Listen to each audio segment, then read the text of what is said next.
In the depths of the roaring 20s, a quiet coastal town clings to the edge of the Massachusetts coast, shrouded in ominous tales and whispered rumours. Welcome to Innsmouth, a place veiled in shadows and secrets, where the line between sanity and madness is as fragile as the crumbling cliffs that overlook the churning sea. Once a bustling fishing community, Innsmouth languishes in decay, its dilapidated buildings bearing witness to the passage of time and the eerie transformation that has taken hold. But behind the worn facades, the ever-present fog, a darker truth lurks, a truth that defies human comprehension and threatens to unleash unspeakable horrors upon an unsuspecting world. This is 1928, Fall of Innsmouth, a campaign of psychological and eldritch horror using the Call of Cthulhu 7th edition rules by Chaosium, and based on the stories of H.P. Lovecraft.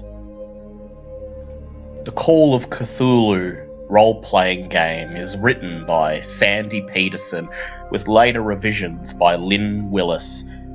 The 7th edition is a collaboration between Paul Fricker and Mike Mason. Music used in this podcast is by Vivek Abhishek, Kevin MacLeod, and Ghoulish Grin Films. Hello, everyone. Welcome to the first session of our brand new Call of Cthulhu campaign, The Fall of Innsmouth.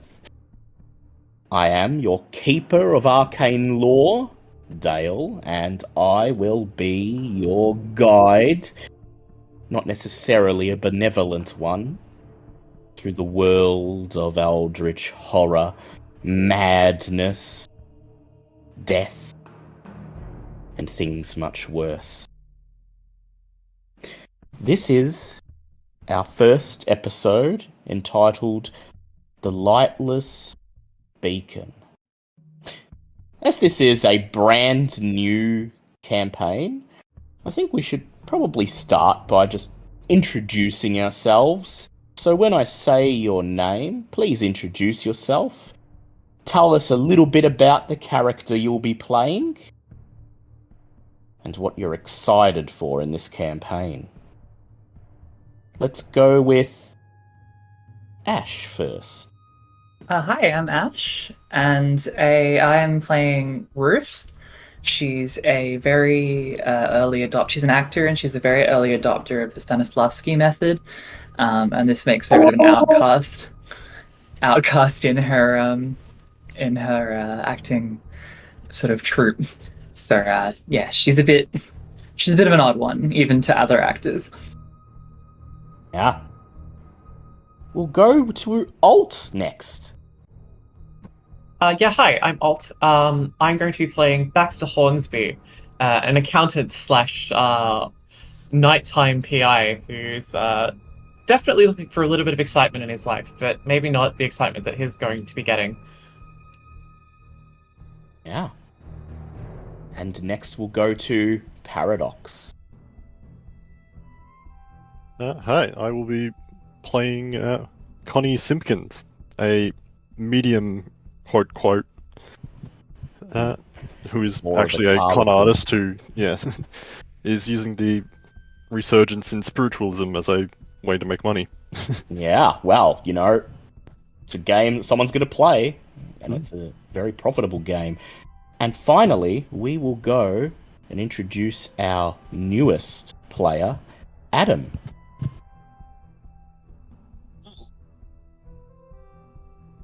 Playing Alfredo. He is a little person in the 1920s. He is a concert violinist. He is also a mob hitman. He is my attempt to explore how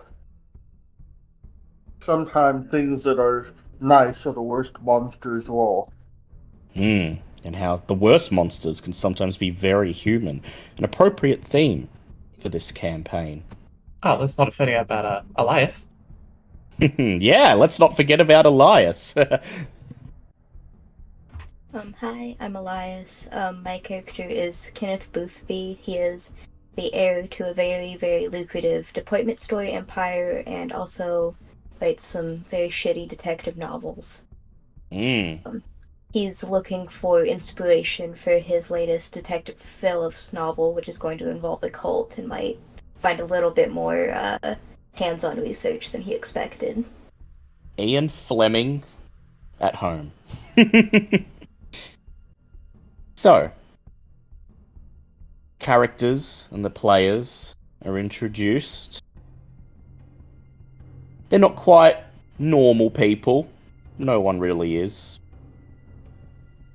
But they're going to be made much, much worse. They're going to become so disconnected from mundane normality that they will become unrecognizable. So let's start the process.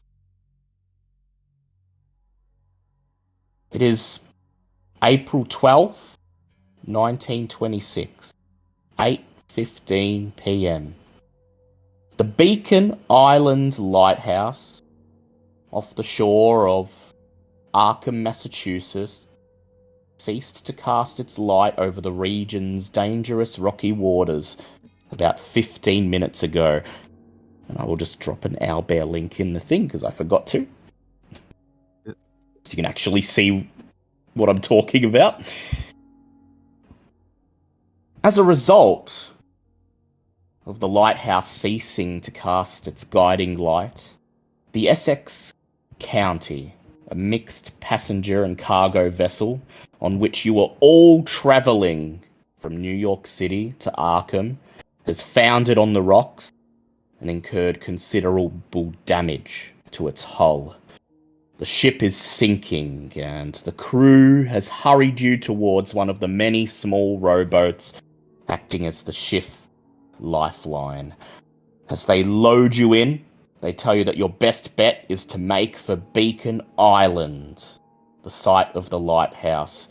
They doubt you'll be able to make the mainland as a storm is brewing. You should have just enough time to reach the island before it hits and hopefully find help and shelter at the lighthouse. Then, without another word, they shove you off into the dark, churning waters. All you have to guide you is the small light shining at the base of the lighthouse's towering silhouette. The rowboat sits in the choppy waters, rocking back and forth.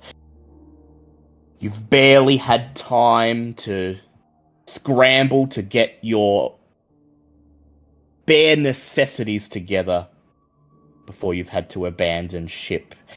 Anyone who has a weapon listed on their character sheet, you don't have that with you.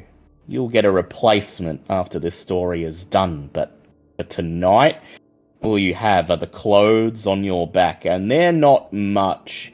The cold night air is chilling, and as you huddle together in the boat, you find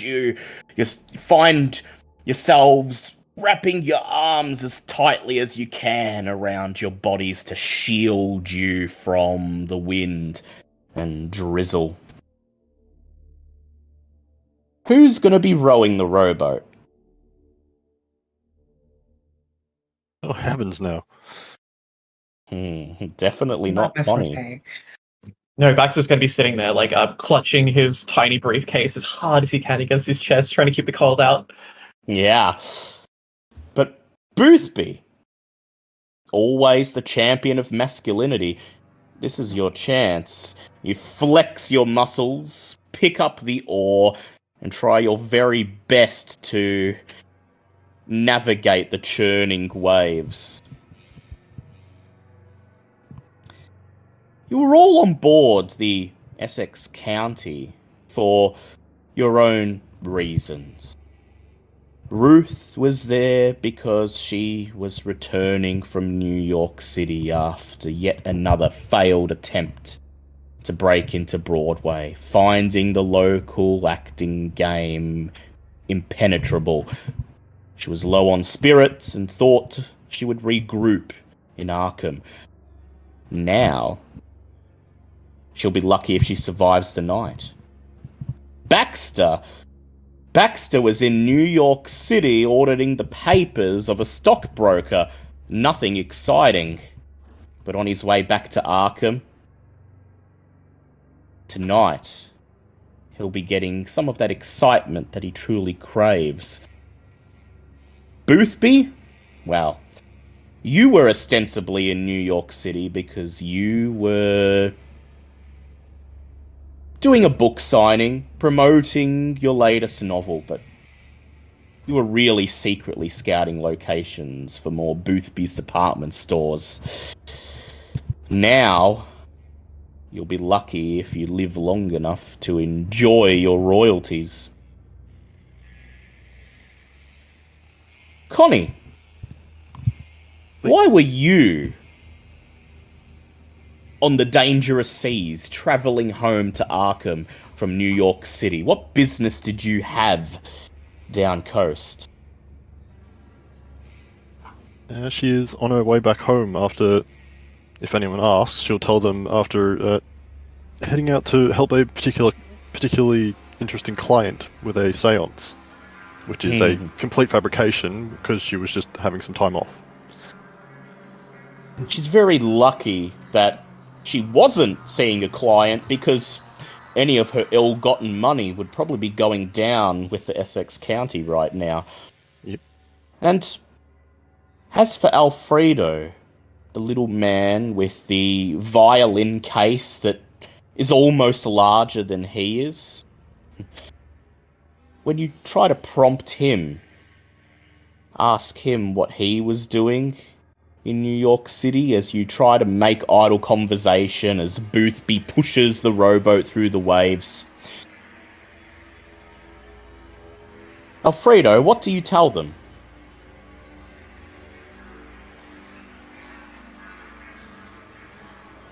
Oh, you're muted. You might need to unmute yourself, Adam. It's a violin. Don't you understand? Yeah. Violinist. Lots of places to perform in New York City. When some of you ask him what some of those places might be, he says nothing. So, the boat continues on through the choppy waters until thump! It hits something hard in the dark waters, jostling you around, nearly causing poor Ruth to topple over the side of the boat and into the waters. Boothby, what are you doing? She screams as Baxter reaches out, pulls her back into the boat. Can't you see the rocks? It's okay, babe. We'll make it.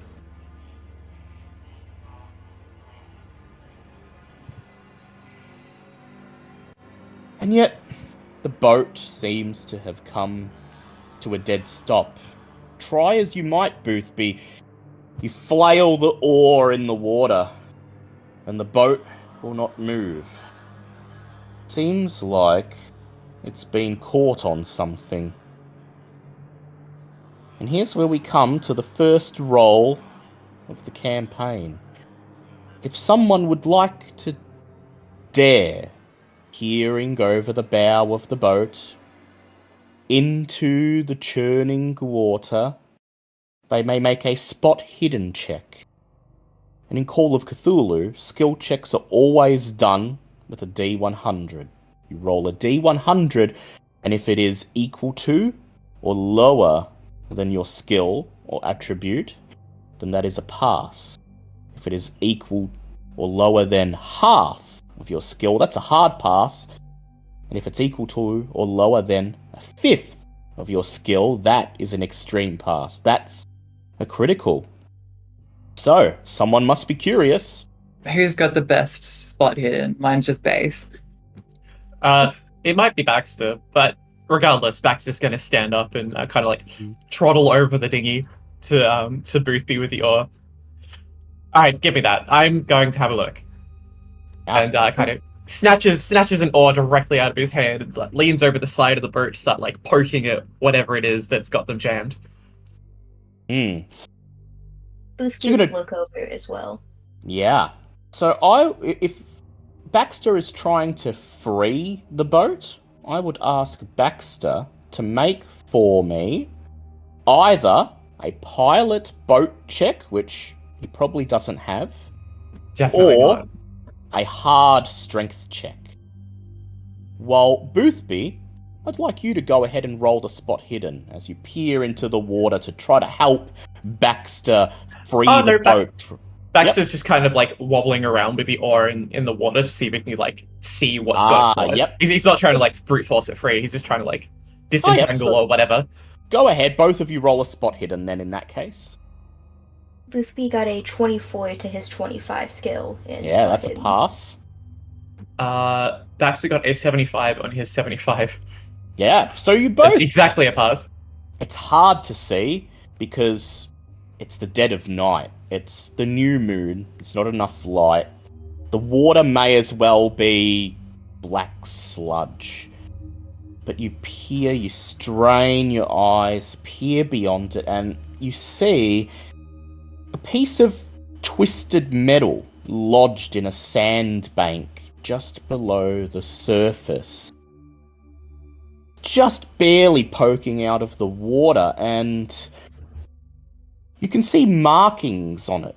What looks like a sequence of numbers, a serial number, some red stripes. It looks like it's part of a boat or a ship. Something that's been drifting in the water for quite some time, but evidently not that long, as you notice that there are no barnacles on the twisted metal, and there's a general lack of deterioration.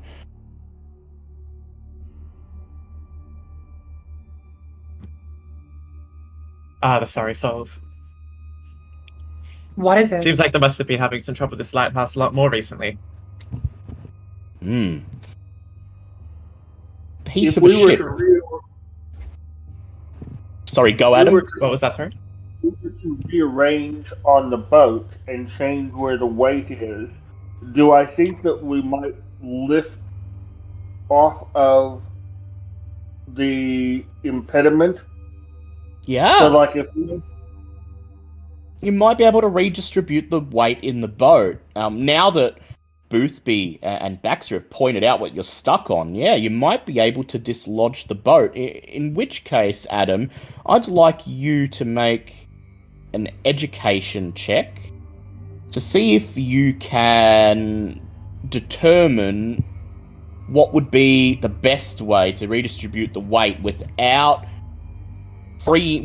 making it so that the waves immediately topple your rowboat over and spill you into the drink. can I be accepted into the owlbear then, so that I can roll the dice, or could you roll? Yes, I will add you in. You're in. Okay, for the now, so that we can keep it moving while it builds, just go ahead and roll my percentile. I have an education of 60. Yep, I will roll that for you.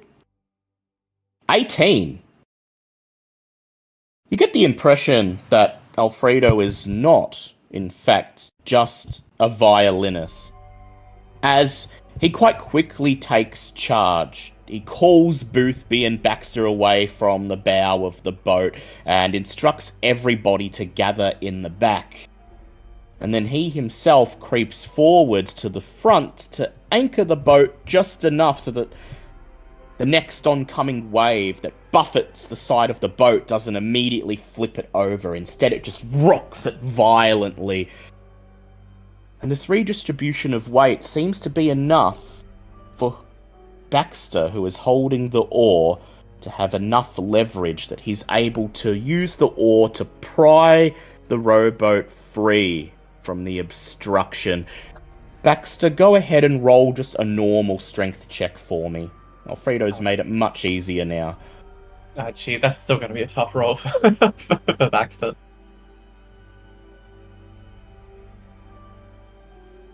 Can we help out at all? Yeah? Yeah, Well, can- if Ruth and Boothby get up and they wrap their arms around Baxter and employ their own... That's a pass. That's I'm a not going to end pass, up like one of these shipwrecks.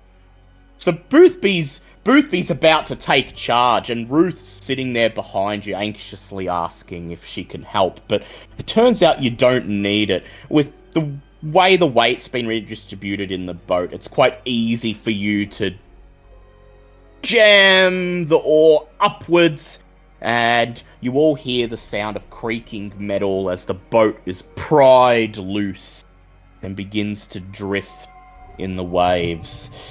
You hand the oar back to Boothby, silently takes it, and begins to row you towards the glowing light at the base of Beacon Island ahead.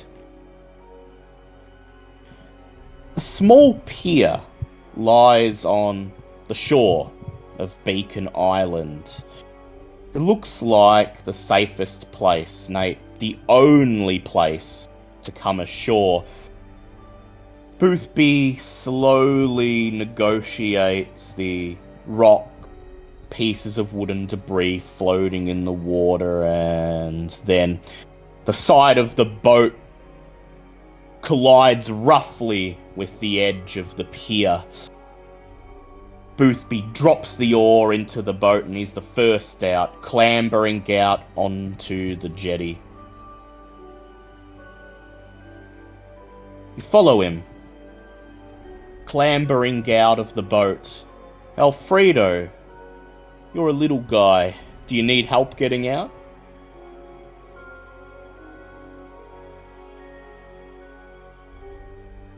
You're muted again, Adam. I have to... Sorry, I'm paranoid about my silly dog barking again. That's okay. She doesn't normally cause issues, folks, but there seems to be some event going on next door. Okay, so Alfredo kind of just seems to almost levitate out of the boat, and he just hops out and lands very lightly and is clutching his violin case extremely protectively. Yeah. Displaying a sense of athleticness that you wouldn't expect him to have. Walk along the pier and onto the shore itself. The pier leads to a narrow dirt path hemmed in by long grass.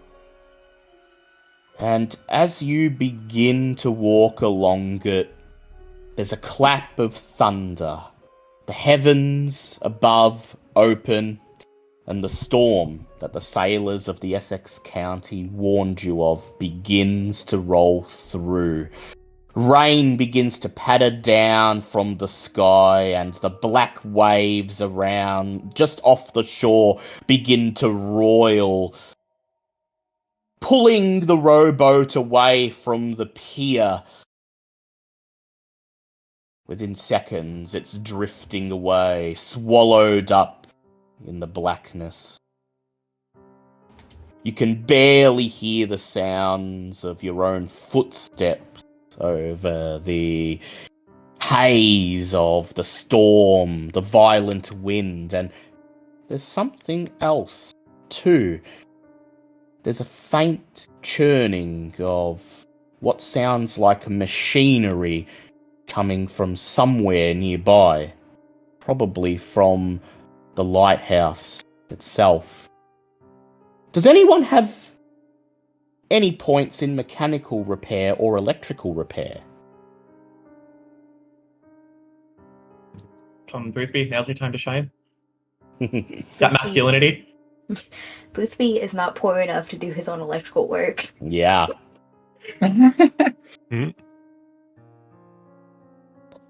And Ruth, well, I think this would be beyond your expertise, but you're an actor. No one needs to know that.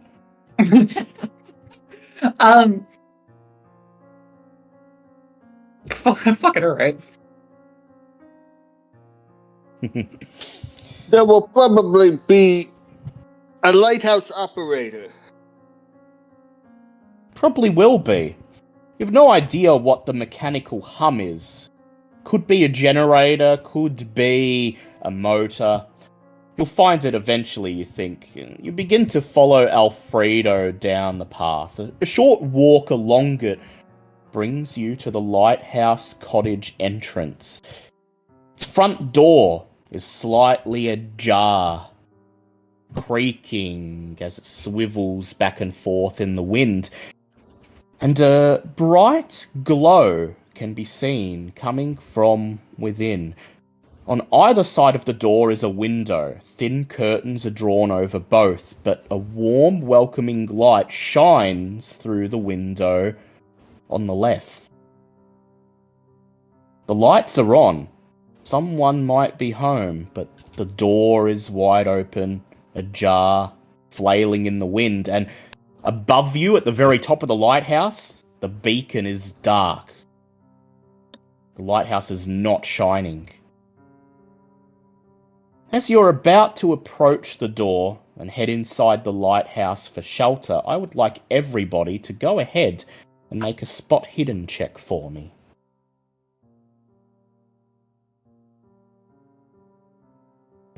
Regular pass. Fail. Pass, fail. Fail.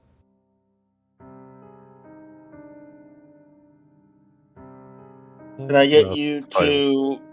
Yep. I'll roll it for you. Yep. What is your spot hidden? 45. 45. 64. A failure for Alfredo. He just wants to get inside and keep that violin case out of the rain. Can I roll a listen check? You can roll a listen check. Go ahead and roll that. Oh my god. I'm gonna push it. Yeah.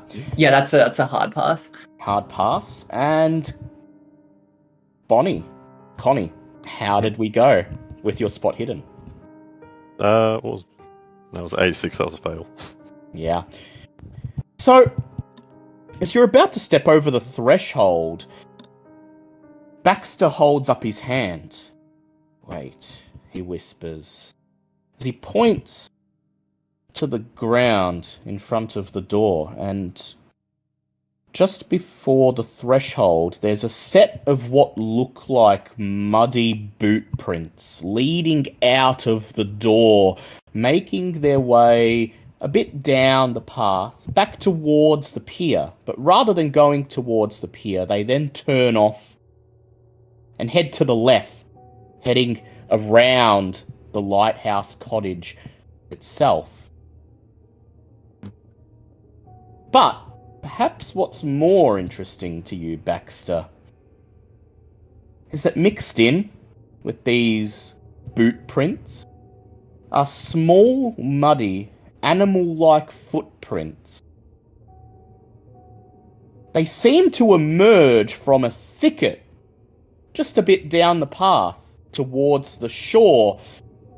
They make their way up the path, and there, at the door of the lighthouse, they seem to meet the muddy boot prints, and then they both head off in unison around the side. The muddy boot prints seem to have come first. The animal tracks are inlaid over them, indicating to you that it looks like whoever made the boot prints exited the lighthouse first, and then whatever made the other set of tracks emerged from the thicket and joined them, or, and you don't really want to entertain this idea, chased them around the side of the lighthouse. Ruth, you try as you might, you can't see what Baxter is pointing out. The mud is thick and it could be anything. But when Baxter mentions that there are tracks there, something within you tells you to listen. You close your eyes and you listen for anything that should not be. And you hear the sound of breaking twigs. Something snapping under the weight of an animal or a person. coming from roughly in the direction that the footprints would appear to lead.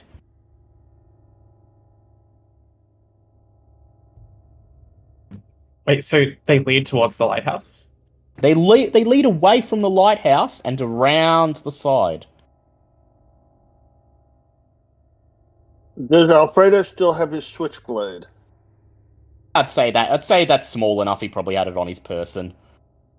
Yeah, he's gonna pull out the switchblade. Ooh, Alfredo expecting danger. Baxter just wants words with whoever's responsible for neglecting their duties as a lighthouse keeper. He's going to head towards the lighthouse itself. Yeah, so you're going to ignore the footprints. You're just going to head into the lighthouse. To start with, at very least, yeah. Yeah. Well, Whoa, what's with the knife, buddy?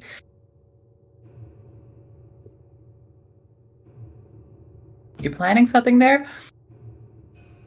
Alfredo? Well,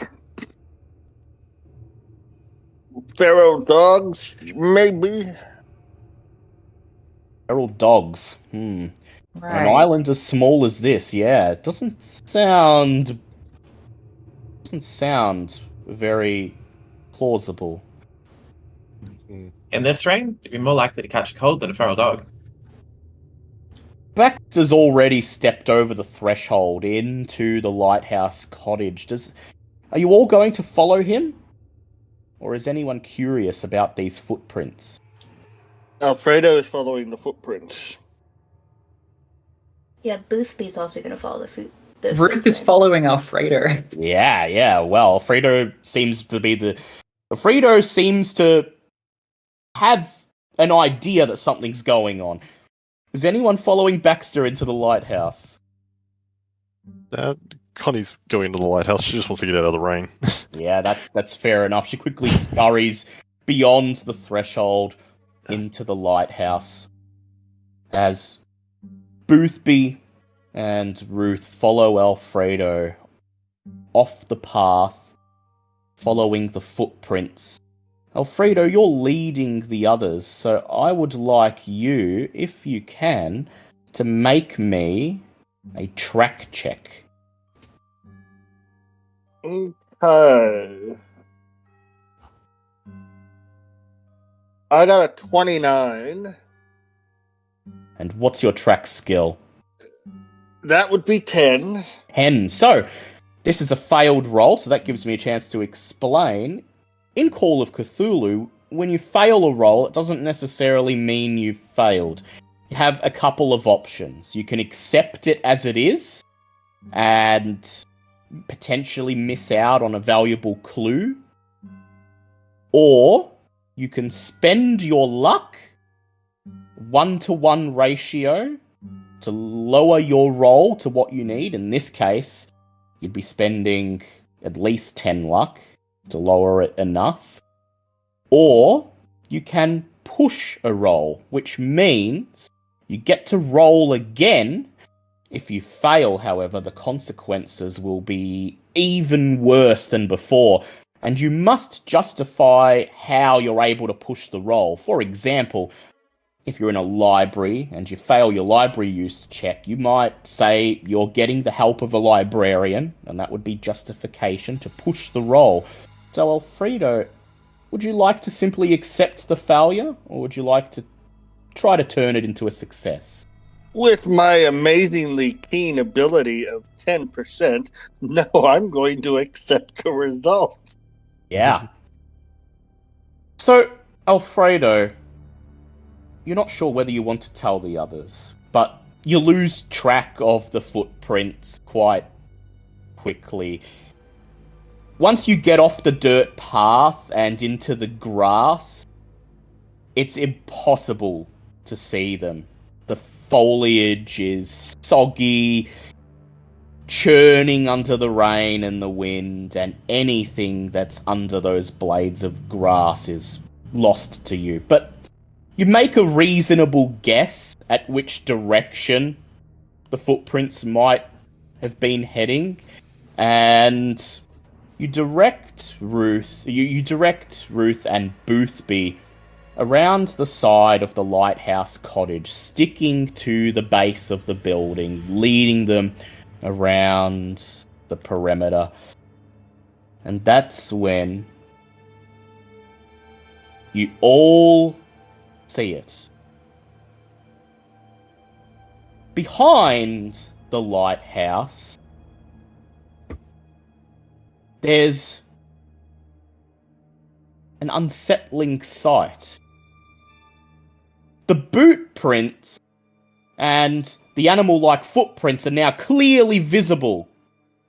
Anyone can see them as they emerge from the grass and make their way across a smooth boulder.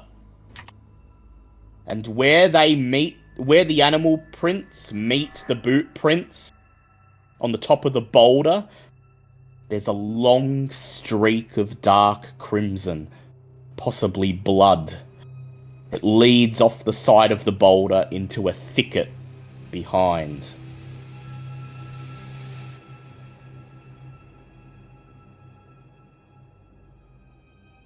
Boothby reaches over and tries to cover Ruth's eyes. Like, a woman shouldn't have to see this. Ruth just sort of steps out of the way.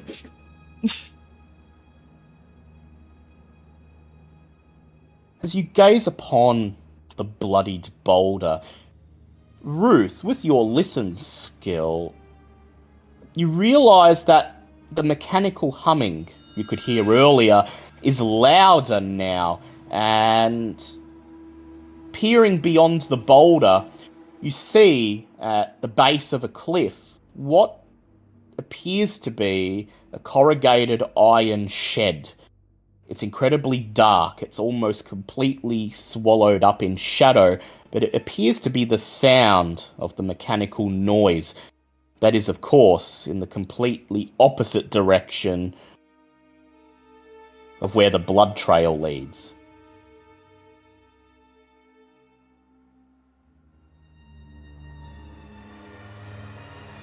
Just trying to imagine the amount of blood that would be needed to be here for us to still see it in the rain.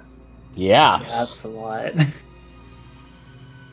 Don't need to be a doctor to tell that this was a lot of blood loss, and for it to still be there in the rain and not yet be washed away, relatively fresh too.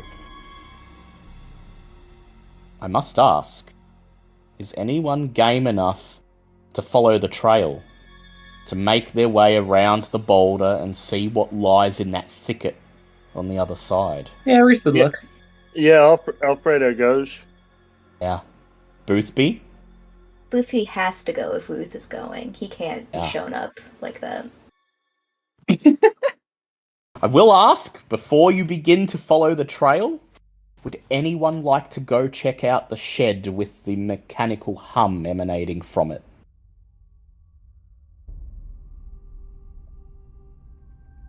I do understand that you'd probably all be curious about the blood. Yeah, I mean, Baxter and Connie are heading into the lighthouse. They're going the other way, so I don't think they would have noticed it by now. Yeah, they wouldn't have noticed, but they'll have a chance to do something else soon. But the three who are outside, I presume you're all curious about the blood? Yep. More Very. efficient. Yeah. Alfredo's got his knife drawn, so you let him And lead. looking smug about it. Looking smug about it. Still somehow with that violin case slung over his shoulder, taller than him, the base of it dragging in the mud as he leads you ahead.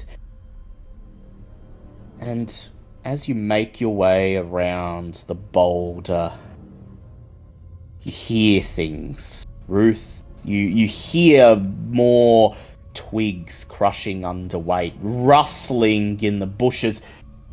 It's hard to tell if there's something there or if it's merely the wind, and occasionally the three of you have to stop. You see a flicker of movement in the corner of your eye. You halt, whirl around, only to be confronted with still shadows or gnarled bushes contorting in the wind. But you continue on. And there, in the thicket on the other side of the boulder, you stumble across a hideously mangled human body. It's a bloody mess. The man's innards have been dragged from his body, slashed and trampled into the dirt. Beside the corpse lies a shattered lantern. It's quite clear, based on the blood and the smell, that he died very recently. I would like Alfredo and Ruth and Boothby to make a sanity check. How you make a sanity check in Call of Cthulhu is you roll your sanity as if it were a skill. I roll an 80. Yes. Oh, what should my base sanity have been? Equal to your power. Okay. Guess I who rolled failed? Nice. And Boothby? 61, so he passed. 61. So, Boothby, you lose 1 point of sanity, and your heart leaps up into your mouth, but there's a woman present, so you do your very best to compose yourself. You simply clear your throat as you stare at the body. Yeah, Alfredo also failed his. He rolled an 8 and 0, and he has a sanity of 70s. So, Ruth and Alfredo, you both lose 1d4 sanity from this. Rightio. Ruth loses. Oh fuck! I love Google's dice roller. I say roll 1d4 and it gives me a 5. What? How the hell? That's not how that works. That's almost how that works. Ruth loses 2. Ruth loses 2. Down to 38. Ruth, normally you would have control of your emotions. You're an actor. You can portray exactly what you want the others to see, but you've never seen a real body before. And in spite of yourself, not since then. And in spite of yourself, you feel your mouth opening and you let out a scream. Scream loud enough that even those who ventured into the lighthouse will no doubt hear.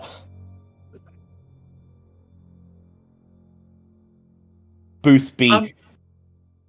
Well, I'll get to you in a moment, people in the lighthouse, because you will hear the. I was going to say, if they hear the scream, they're coming running. Yeah, but perhaps a little late though. Boothby, seeing Ruth scream, I assume you step forwards, place a hand on her shoulder. Oh, of course. He starts like awkwardly rubbing her back, like it's Don't touch me! Do not touch me! Whoa, Ruth pulls herself away, and seems more composed. She's not screaming anymore, but she's breathing. And Ruth, your heart is pounding. Alfredo, how much sand did you lose?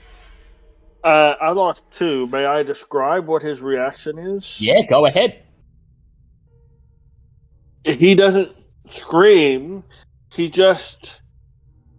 His eyes light up, and he walks up towards the body, and you notice him just start poking at the wounds with his switchblade, and he seems quite impressed by the absolute carnage. Look on his face is... does not look like he is frightened. He looks like he's excited. The nonchalant excitement is perhaps even more unsettling than the corpse itself. Boothby actively gags when he sees Alfredo poking around in the wounds, and is like, "Are you some kind of corpse person? Do we need to give you some time alone? Because Jesus Christ, that's gross." It is gonna turn. Yep.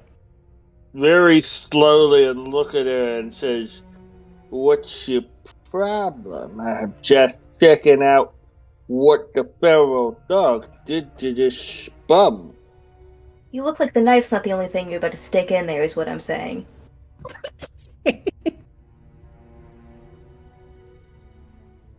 You got a mouth on you, don't you, Dame? Boothby's a man. Yeah. Wow. Yeah, just- I know. Yeah. That's Oh, just okay. I was like- Alfredo's, yeah, emasculating him. Boothby kind of puffs his chest up and is like, okay, I can deal with you doing whatever you want with corpses, but at least do it not in front of us, especially not in front of the woman. Gentlemen, can we just deal with the fucking body like normal people? Yeah. I'm trying. Alfredo, you are checking the body in a sense, though, so go ahead and roll first aid for me, or medicine if you have it.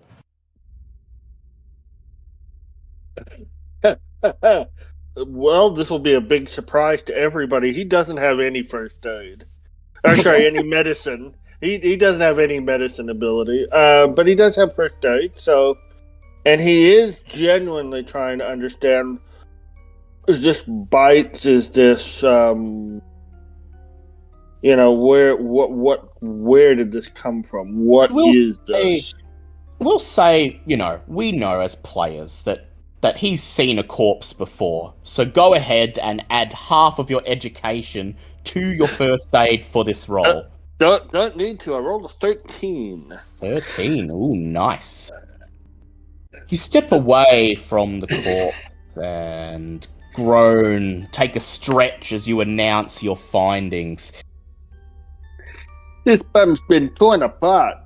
Yeah, there are odd teeth and claw marks all over the body. He's clearly been torn apart by some sort of animal. Fairly recently, within the last hour, in fact. And here's the strange part.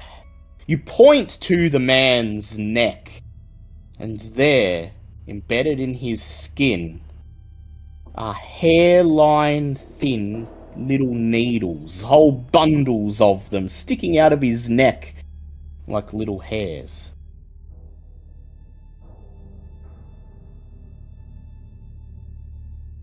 Excuse me, lady. You got, those tweezers things that birds always have when they're doing their makeup. Do I look like I've done my fucking makeup recently? Well, you're beautiful. Yeah, Alfredo strikes. He's got something in his neck. Let me have a look. Yeah, she's gonna rifle through her bag. Yeah. She's probably got a pair of tweezers or something on her. She would have grabbed her clutch before she got off the ship. So, you get out a little piece of tweezers, and I'd like you to make a sleight of hand or a dex check to extract one of these needles, these very fine hair-like objects. Actually, who's got better skills for that? Because I've just got base. Well, I have a dex of 80. Yeah, I'll just pass them to you then. Hand it to him. Yeah, go ahead, roll me a dex, please. 48. 60 for the record. Alfredo takes the tweezers. He kneels down and plucks one of the hairs from the neck. Pulls out quite easily. He makes it look far less delicate than it really is. And then he holds the tweezers aloft, holding them up to try and expose the hair to as much of the ambient light, as little of it as there is, as he can. It's vaguely purple in colour. It has the length and consistency of a cat's whisker, and at the very tip of it,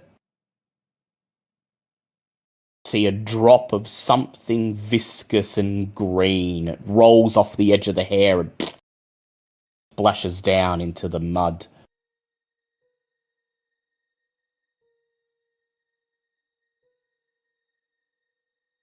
Anyone have natural world or science?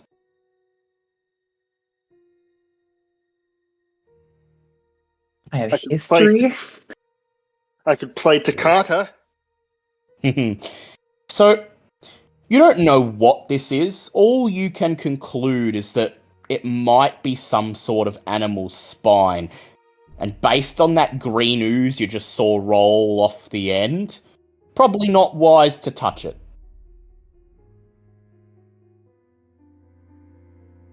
How close, how low are we? At what elevation are we? Say you're a fair distance above sea level, maybe about 10 feet or so.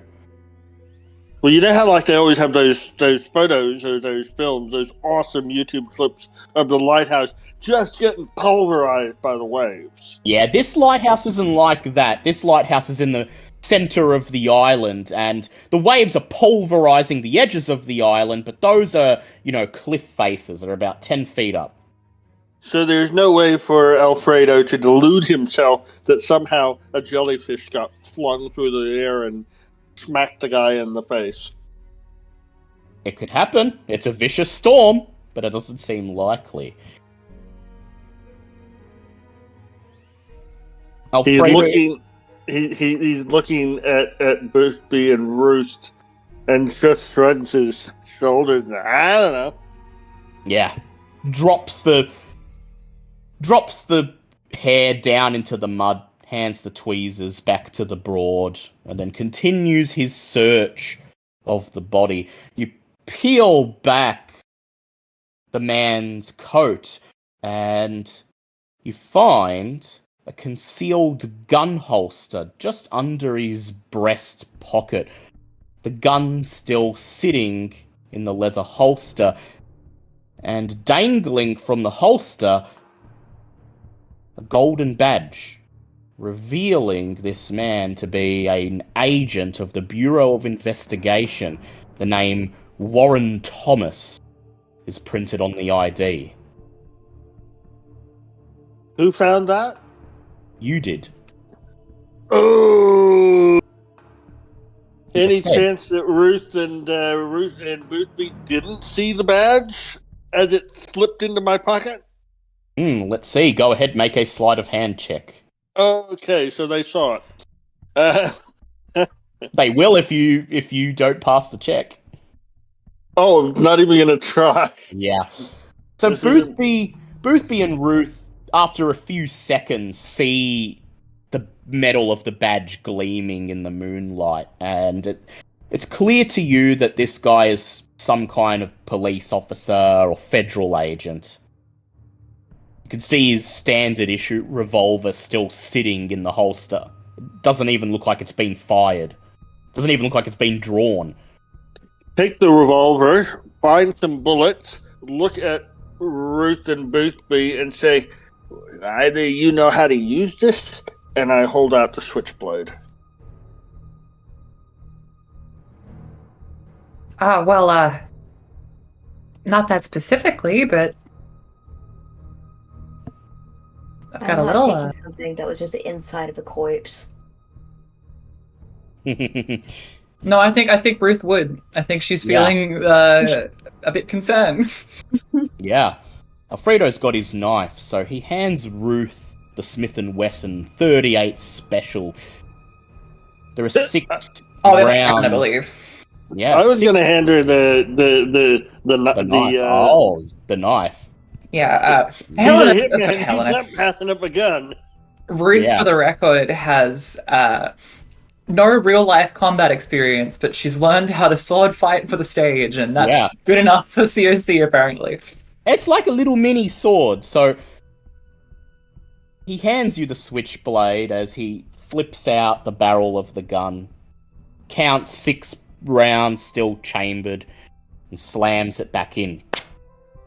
And now we will cross to the folks who are entering the lighthouse. Baxter and Connie.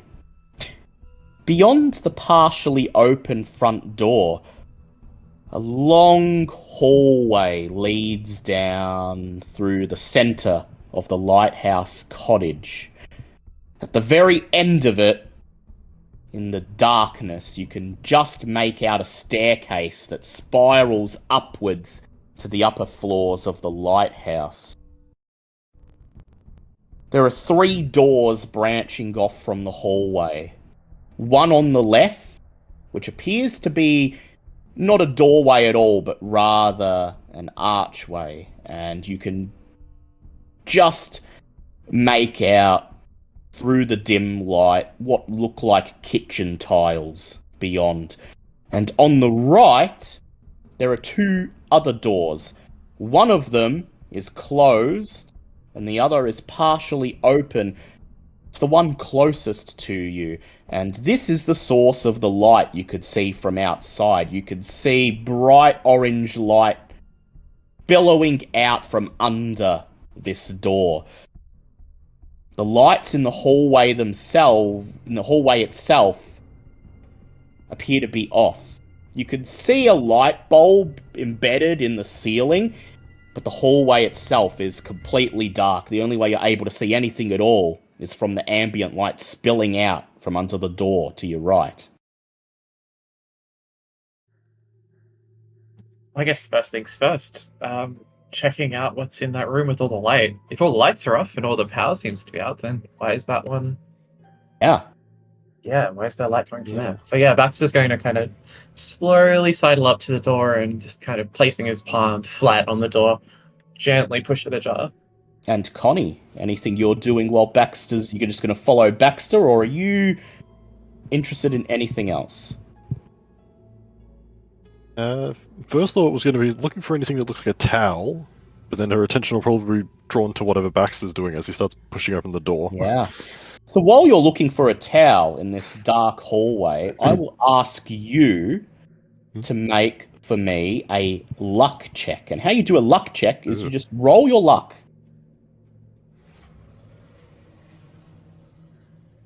I wonder if we'll have a fantastic car boot in this game as well. Yeah, maybe. Magic car boot.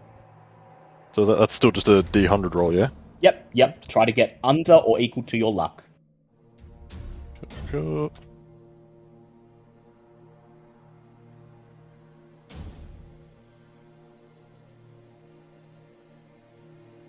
Oh, 14. 14, A nice. success.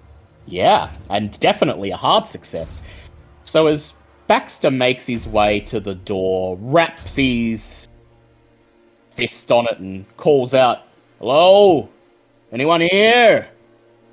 You step past him, start making your way down the darkened hallway, searching for a towel or a discarded jacket, anything you can use to dry yourself off. Your first impulse is to head towards the archway on your left, the kitchen.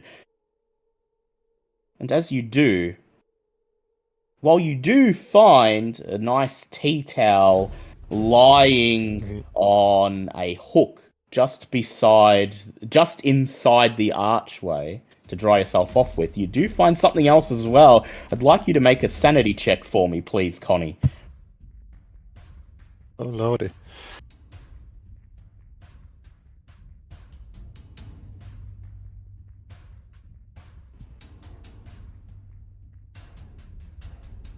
That is a 35, which is below my 60.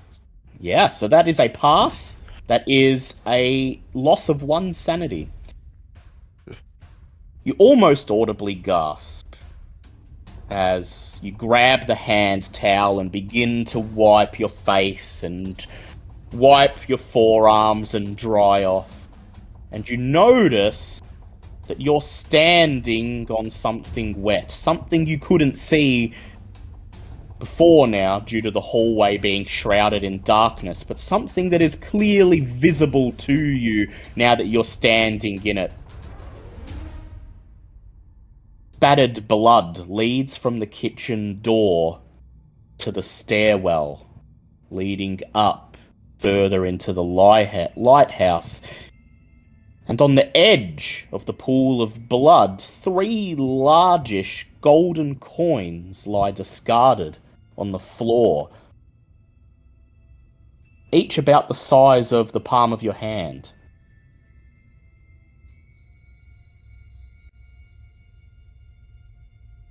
Okay, well. Yeah, I think seeing the blood, she just like stifles a scream and then tries to like quickly but quietly make her way back to where Baxter was, like slightly panicking. Gonna take any of those coins? No, she's not touching the coins at the moment. Yeah. She's more Makes with the blood. her She's way assuming back to someone's been Baxter. murdered. Yeah. Better stick with the man who seems like he's got a head on his shoulders. You make your way back to Baxter just as he's finished knocking on the door again. And Baxter, you've received no reply. Do you want to just push the door open? Yeah, the intention was to just push it open in the first Yeah. place. So yeah, continue. Press it open. What's As in you there? go to push it open, Connie returns to your side, looking a bit paler. She follows you through as you push the door open, and it creaks, echoing through the hallway. On the other side is a study. It contains 3 armchairs located in roughly the center of the room. In addition to the hall doorway, there's another door to your right leading to an adjoining room. This door is open, unlike the one in the hallway, and you can make out the frames of bunk beds beyond. It's a door to a bunk room. In terms of furniture, besides the armchairs, there's a table to the left of the door and a roll-top writing desk pressed against the outer wall. Both have their own wooden chair next to them. The chair by the writing desk currently lies on the floor. It's obvious to both of you that the occupant stood up in a hurry, knocking over the chair in the process. Hold on. So to recap, the main area of the lighthouse has a stairway going up and a lit room to the right, which we've gone into. Yep, and then beyond that, there's a darkened room, and that appears to be the bunk room that this study adjoins to. And then opposite that, on the other side, there was an archway into the kitchen, which is where Connie found the coins and the blood. Right. Yeah. Okay, well, since there's nobody here, Baxter's going to open the remaining door that doesn't go to the kitchen. Yeah, into the bunk room. Do you want to check anything out in the study first? There's a table, there's a roll-top desk, or you just want to see if you can find someone first? From the description, it doesn't tell there's anything notable other than everybody just got up and left. Yeah. So Well, the initial instinct would be to find somebody who's still here. There is a writing desk that's currently got the top rolled down, but yeah, your instinct is to find someone first. And Connie, any of the stuff in the study intrigue you? Well, first off, as she enters the study and like meets back up with Baxter, she's like, "There's some blood in the kitchen." What do you mean, blood in the kitchen? I mean, like splattered over the floor, and then it trails away. I think someone might have been hurt. At hearing this, Baxter's eyes are going to go wide, and he's going to hurry to the kitchen. She's going to turn and run straight into the kitchen. Connie, do you follow? So what's lighting this room again? So there's a table that doesn't seem to have anything notable. It's got some books about ships and lighthouses stacked. The only thing that appears to be that might contain anything of note would be the writing desk. Was there any is it an electric light lighting the room, or is it like a lantern or something? So there's a lamp sitting on the central table. That appears to be what's lighting the room, and it is not an electric lantern. It's a kerosene lantern. The light's also beginning to flicker, meaning there's probably not that much kerosene left. Alright, well, it's better than nothing, so she's gonna grab that before she leaves the room, though, just so it's we have something that produces light. Follows Baxter down the hallway. Yeah. Would it be unreasonable for Baxter to just have a pen light? He could have a pen light, yeah. Yeah, nothing too serious. Little pen light that he's... So as you step out into the hallway, you turn the pen light on, I'm presuming. Definitely. And as you turn the pen light on, Baxter, go ahead and make a spot hidden check, because the hallway was not illuminated before. Excellent. Something I'm very good at. It's odd playing a game where I have like very high skills in something. Yeah.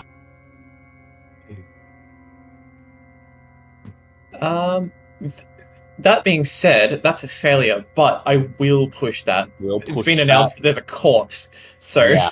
So you're gonna blood everywhere. So you're going to switch the pen light to its brightest setting. Give it a tap. In that case, that is a hard pass. Hard pass.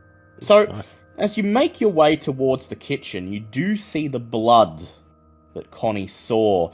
And in the light, there seems to be a hell of a lot more of it than Connie mentioned. So I'd like you to make a sanity check for me, please.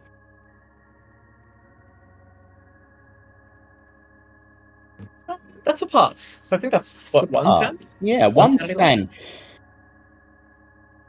You feel the adrenaline beginning to pump, but you're not sure you're in terrible danger yet. Perhaps what's more interesting is that now that you've got a light, you can see that there are 2 bullets lodged in the hallway floor at the base of the staircase. And do you have firearms as a skill? Have you put points on it? No. No, Baxter's never shot a gun before. Yeah. So, it seems that based on the positioning of where the bullets are lodged into the floor, that someone may have been firing down the stairs at something in the hallway, but you're no expert. Of course, I'm getting a very bad feeling about all this. Connie mentions the blood, but she did not mention the 3 gold coins, roughly the size of your palm, lying in the blood. Baxter will shine the torch on them and take a look, but if it's a crime scene, he knows much better than to touch anything. Yeah, but you still want to examine them, I suppose. Yeah, you'll just shine the light on them and get kind of close. Yeah. Peeping one eye open. These coins, from what you could see, without picking any of them up, it's obvious that they are not American dollars. No money you've ever seen looks like this. One of the coins appears to depict an Egyptian obelisk, perhaps, while the other is covered in strange sigils and disturbing designs. Whatever happened here, the perpetrator didn't take any of the cash. Yeah. I believe you have art and craft as a skill, though, don't you, Baxter? Photography. Photography. That would count.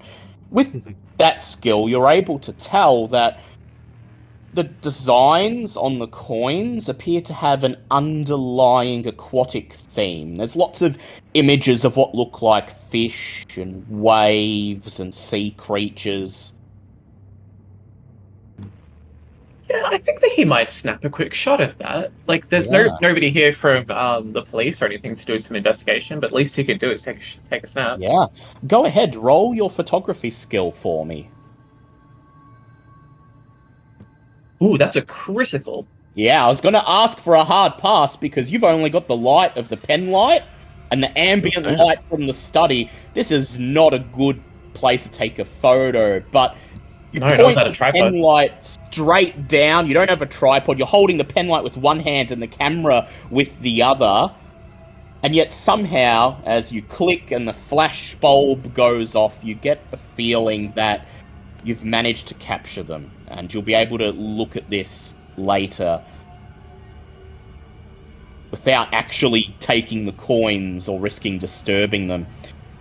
So, from here, logically, Baxter, your instincts would be either to head up the stairway or to follow the blood trail back into the kitchen and trace it to its source. Baxter's going to be heading back to find Connie to start with. Yeah. Well, Connie's standing right behind you, I think. Oh, I thought she went to go look at the stairs or something. No, she's following you. Yep. Oh, fantastic. All right, stay close. I don't know exactly what's going on here, but it looks like we're at the scene of a murder. It doesn't seem like it was too long ago either, considering when the lighthouse went out. So, as you follow the blood trail into the kitchen, I would like both of you to make either spot hidden or intelligence checks, please.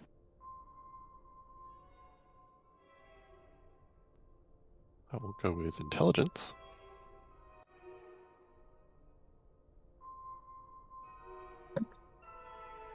That's a pass, a regular pass. Regular pass.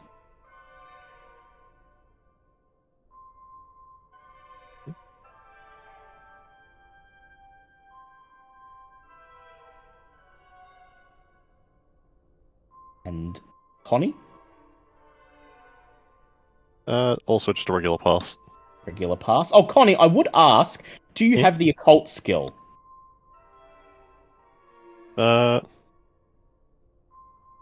No. Not beyond the base. Yeah, I was going to say, if you did have the occult skill, you might have, as Baxter was looking at those coins and snapping a photo, you might have gleaned something, but no harm done. You are a charlatan after all.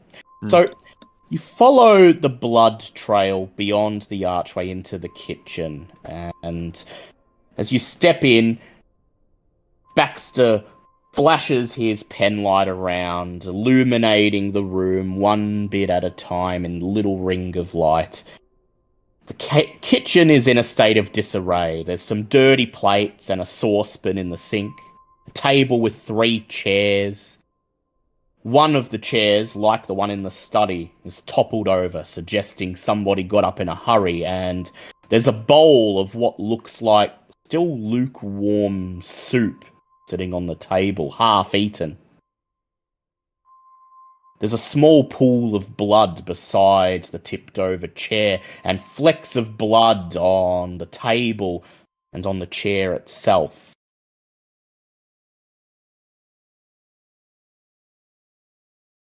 Connie, you're the first one to notice. As you peer down at the broken chair and take in the sight of the blood on the floor, you see, in the light of Baxter's penlight, what appears to be a small black-bound notebook lying discarded under the table. There's a pen lying next to it. It seems to you as if it was swept off the table in the commotion of the person getting up.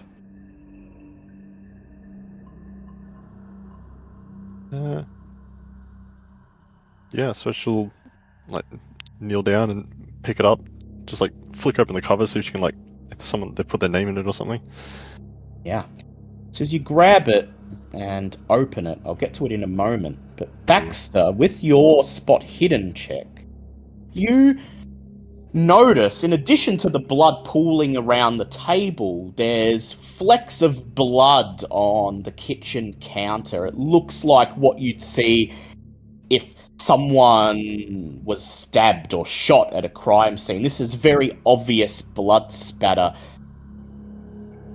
And as you step near to it, shine your flashlight on it, you notice there's something off about this blood. The hue is a bit darker than blood would be, the consistency thicker. It doesn't seem to roll down the wall in quite the same way as human blood.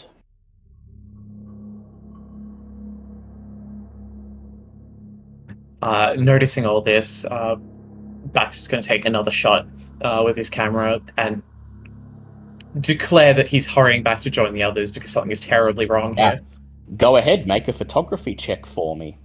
And as you do that, I would like Connie to go ahead and make an own language check to pass this notebook. That is a hard pass. Hard pass.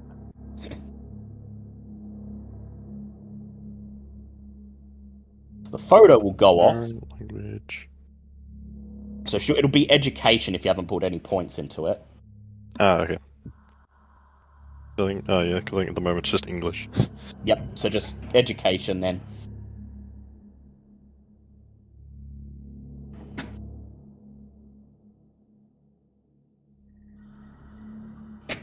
Ooh. Oh, 34, so just a success. Just Almost a hard success.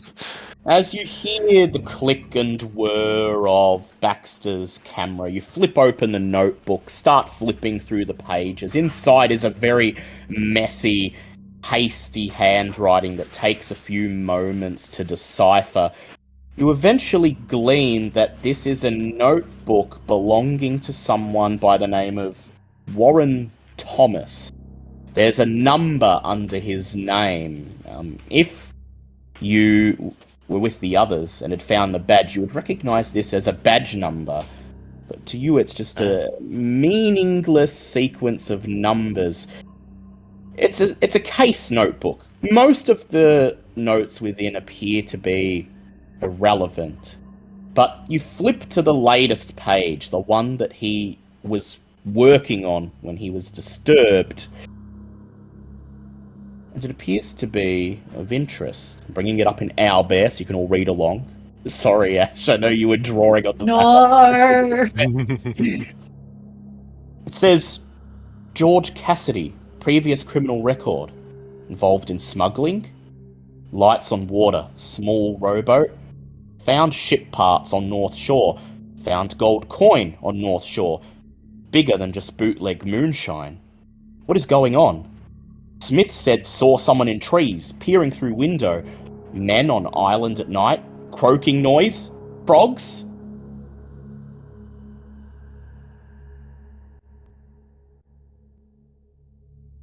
Zoom your drawing, Moushley. Thank God.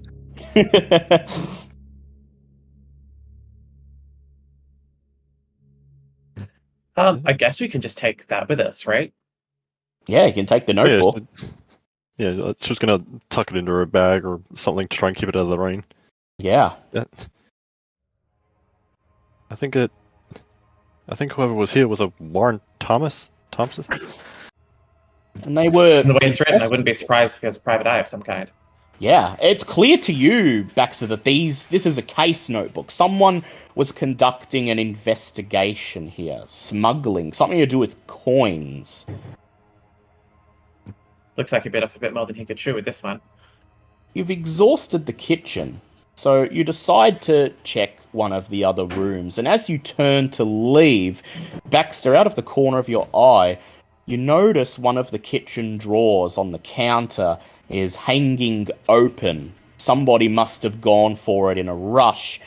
And there's an extremely sharp, long kitchen knife, half hanging out of the drawer.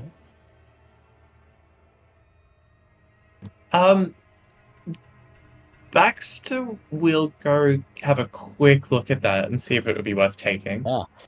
It seems to be an ordinary kitchen knife, but its size and its sharpness means it'd be a decent weapon in a pinch if you needed to defend yourself.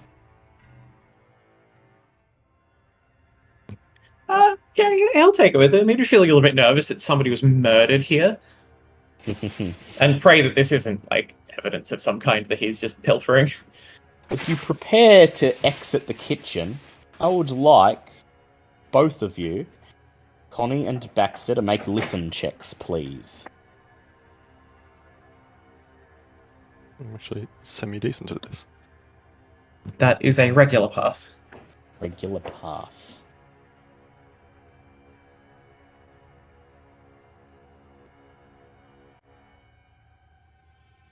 Ooh. I think that might be a critical. Critical, yeah. The 3 and my skill is 50, so... Yeah, that's definitely a critical. Yeah.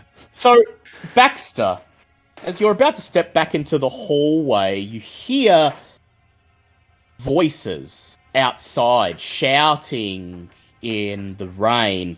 You can't quite make out what they're saying. You're certain it's the others. But Connie, you're the one who hears a woman's scream echoing through the night. As we cross back to the others, I would like Ruth, Boothby, and Alfredo to select either a listen or a spot hidden roll, and to go ahead and roll it. Pushed it and I passed on listen. Lovely.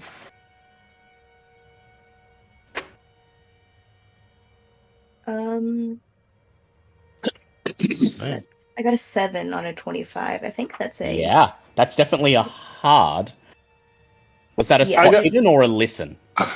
Not hidden. Yep, Yeah, it's and... not a 5th value. Yeah, I'm and really bad at Alfredo? math. Alfredo is he got a 94, and he's kind of oblivious to everything at the moment. Still peering down at the agent's badge.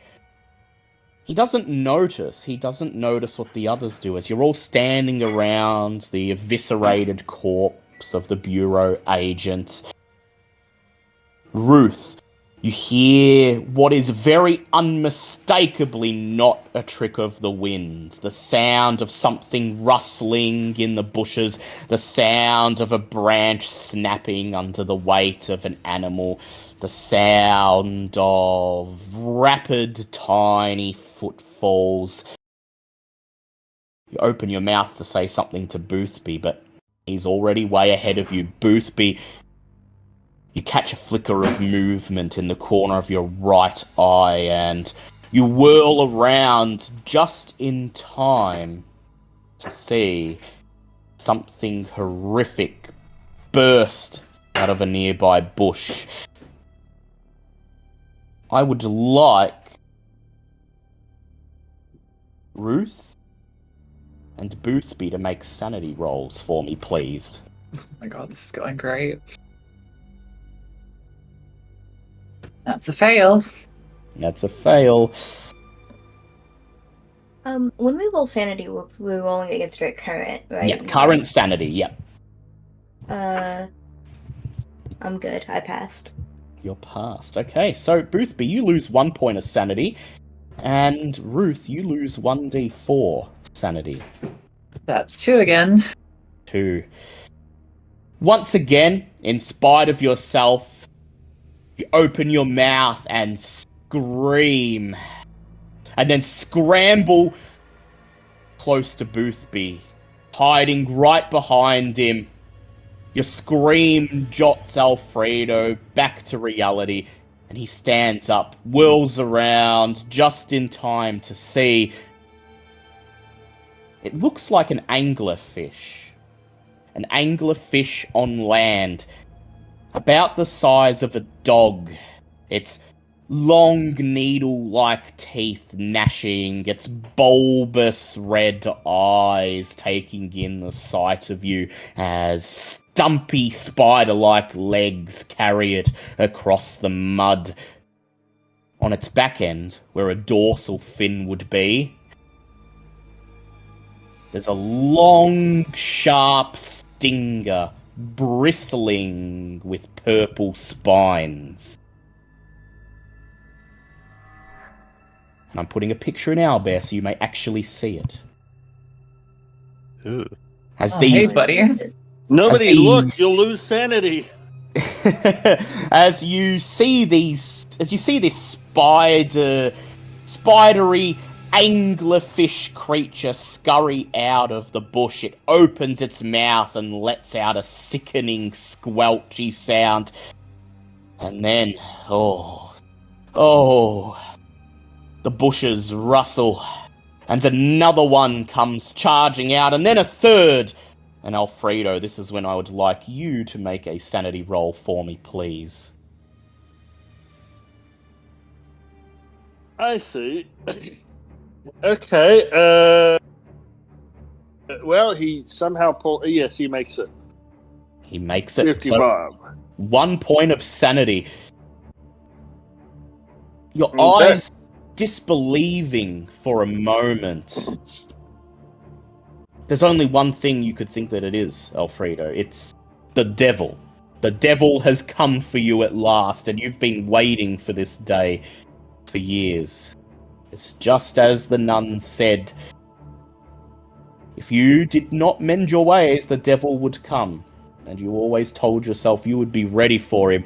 So as these three things come barreling out of the bushes towards you, gnashing their sharp needle-like teeth. What do you do? I'm going to put a bullet in each one of them. So I will say you didn't get to notice them coming out, so you will act at the You will act last in this round. But I will ask Ruth and Boothby what they would like to do. Boothby is getting out of there and going towards the lighthouse. Turning He is and not running? dealing with this. Yeah, turning and running. And Ruth? Ruth is backing away slowly, but for the record, I don't think she would have screamed earlier, and I think she's just looking curiously. She is stepping away, but I think she's really interested by this thing. Be hyperventilating a little bit as her heart begins to pound. So she's just gonna... Yeah, she's sort of... In her failed sanity roll, she knows logically she should be turning and running, and yet she finds herself drawn to these things, curious to see what they are. What are they? So, Alfredo, your dex is 80, if I recall. Yes. What is your dex, Boothby? 50. And what is yours, Ruth? 60. 60. So, Ruth, you get to go first, and you're going to carefully back away. Hope that you don't draw their attention while maintaining eyesight with them. I would like you to go ahead and make for me a stealth check or a hard dex check. Let's see. Yeah, I'm gonna go for the dex. I'm gonna push it. Yep. Oh, that's a fail. Fail. So, Ruth, you don't want to turn and run. Part of you wants to, but you can't take your eyes off these things. And so, locking eyes with one of them, you begin to carefully back away, trying not to make any sudden movements, trying not to draw its attention. You feel the back of your left heel bump against a root jutting out of the mud. And it's enough to make you lose your footing. You stumble backwards, shouting out as you fall over the root. And the sudden movement causes the thing, whatever it is, to let out a terrifying screech and dart towards you at top speed. Boothby, you're turning and running. Go ahead, make me a dex check or a strength check, depending on whether you're focusing on sprinting as fast as you can or just getting out of the way, dodging, and trying to get back to the lighthouse as fast as you can. But they're the same stat, so it doesn't matter. Yeah, so go ahead, but roll it. I got a 4. So Got a 4, yeah. I'm gonna roll an opposed dex check for one of the creatures. They're probably not gonna succeed. And indeed, with an 18, as you turn and run, one of the creatures snarls, baring its teeth, and its little spindly, stubby spider legs begin to move at top speed, carrying it towards you. But you are out of there. You turn away, scramble across the mud, and push yourself as hard as you can until you reach the door of the lighthouse cottage and throw yourself over the threshold. Ruth, you're lying on your back, pulling yourself up into a sitting position. You see one of the creatures rush towards you, and then its little spindly legs bend as it leaps forwards, pouncing, gnashing its teeth. You may make either a dodge roll or a fighting roll to either get out of the way or be ready to push it off you.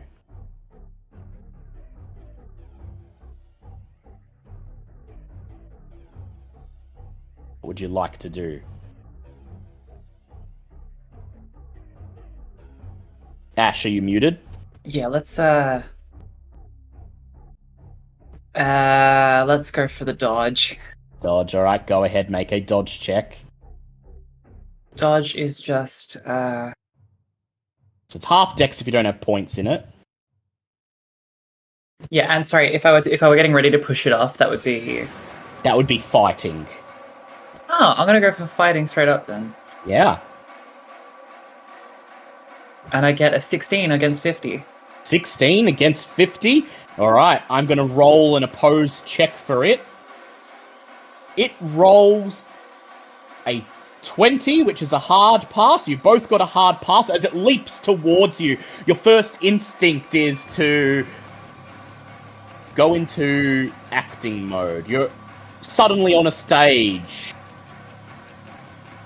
acting out Shakespeare. You're Ophelia in a gender-swapped version of Hamlet, about to pull out her rapier and have it out with Hamlet, taking the role of Laertes.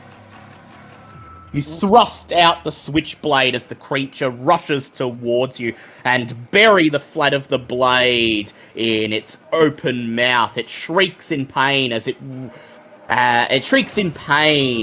sinks onto the blade, allowing you to roll out of the way. You let go of the switchblade, burying it in the creature's maw.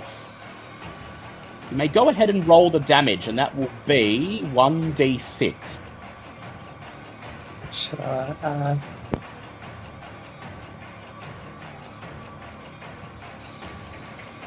Oops. Yeah, 3. 3. The creature, with the switchblade still hanging out of its mouth, blood oozing from between its teeth, slows down. It arcs up its tail, and the stinger rattles as a single spine flies forwards, and you manage to get out of the way just in time, though the spine grazes the side of your left shoulder. I'd like you to make a constitution roll for me, please. Sure, that is... Ooh, 8 against 50. 8 against 50. Nice! That's critical. Nice. You do not instantly die from the poison, Good. but your left shoulder immediately begins to burn as the residual venom enters your skin. The spine is not fully embedded in your flesh, and you think this is what has saved your life. But something managed to get under your skin. Your left shoulder all the way down to your extremities burns in excruciating pain, and you take 6 points of damage and have a major wound. But you've gotten away. And next round, you might want to turn and run. Alfredo, now you finally get to act. He is so toast. Okay, what do I do? What would you like to do? Turn and run, follow Boothby, grab Ruth and make like a leaf? Or are you going to try to shoot one? Maybe clear a path so that the two of you can get to safety? If he can shoot, I mean, I'm assuming that the one that stung Ruth is the one that's closest to us. Yes, it would be. There are 2 others, but one of them's run off chasing Boothby, and the other one is sort of just sitting there growling, waiting to decide what it's going to do. So I'd like to shoot the one that is attacking Ruth, and I would like to try and get over because she's fallen, and I want to try and get her into the building. Priority is getting her to the building rather than shooting. But if I can shoot, I will shoot. Yeah. All right. So I will ask you to make a firearms check, please. Okay. Unfortunately, I don't have a Tommy gun. No, you only have a pistol, and your firearms is for rifles. So I would say halve it for this roll. Well, it doesn't matter. I rolled really badly. It's a 59. You fire the pistol, and the bullet slams into the mud. It's enough to distract the creature that's about to redouble its efforts onto Ruth. But on the other hand, it makes the other creature, the one that's hanging on the sidelines watching, decide to charge you. It gnashes its teeth, and its finally legs begin to pump as it runs towards you. And I'd like you to make a dodge check for me, please, Alfredo. That would be a 94. 94. I'm going to roll, because it has a chance to fail its roll. Unfortunately, it passes. Righting yourself from the recoil, you prepare to run towards Ruth, holding out your hand, but as you do, the creature springs forwards. You feel its sharp teeth dig into your flesh, and you take 5 points of damage. It begins to sink its teeth into your flesh, trying desperately to hold on, but you've scrambled out of the way just enough that it isn't able to get the leverage it needs, and it drops off, flailing your skin off as it goes. Terrible pain searing down your back. You take this chance, gasping in pain, to rush forwards. Hold out your hand to Ruth, and Ruth, seeing Alfredo, seeing this little man scramble towards you and hold out his hand, do you take it? She reaches out and says, "My Hamlet, you've come for me!" And takes his hand. Yeah. And you're both going to run to the lighthouse now, I'm assuming? Absolutely. Yes. Yeah. I would like the two of you to make dex or strength checks, please. They will not have a penalty die, but they will not have a bonus die, as all three of these creatures are in the way and are not incapacitated. Pushed and passed. Pushed and passed. 48 out of 80. 48 out of 80. Oh, you are lucky. You're both gasping in pain. Alfredo's bleeding from the back, blood painting his jacket deep crimson. You're out of breath. Damn, that was Devil Row. The creatures are gaining on you, their little legs carrying them faster than you could imagine for such small things. The door of the lighthouse is ahead, still ajar, light emanating from the hallway. The creatures snarl, roaring to the night, and then you see Boothby in the hallway. "Come on!" he shouts, as you throw yourselves forwards over the threshold, and Boothby reaches over you, grabs the door, and pulls it shut just as thump, thump, thump, the creatures' bodies hit the wood on the other side. Ladies and gentlemen, we interrupt our regular programming to bring you a breaking news report. This is WWBC, your source for the latest updates. We have just received distressing news about a ship lost at sea during a freak storm off the Massachusetts coast. Our reporter, John Anderson, is standing by with the details. Let's go to him live.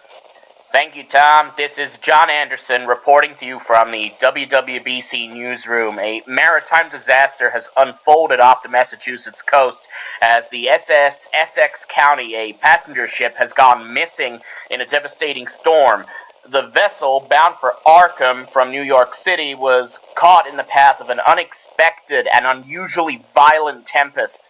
The Essex County, a well-known liner, departed from New York Harbor on its routine journey yesterday evening. However, it encountered a sudden and fierce storm which battered the ship and overwhelmed the crew's ability to control the vessel. Reports suggest that the storm's strength was unprecedented, catching both the crew and passengers off guard.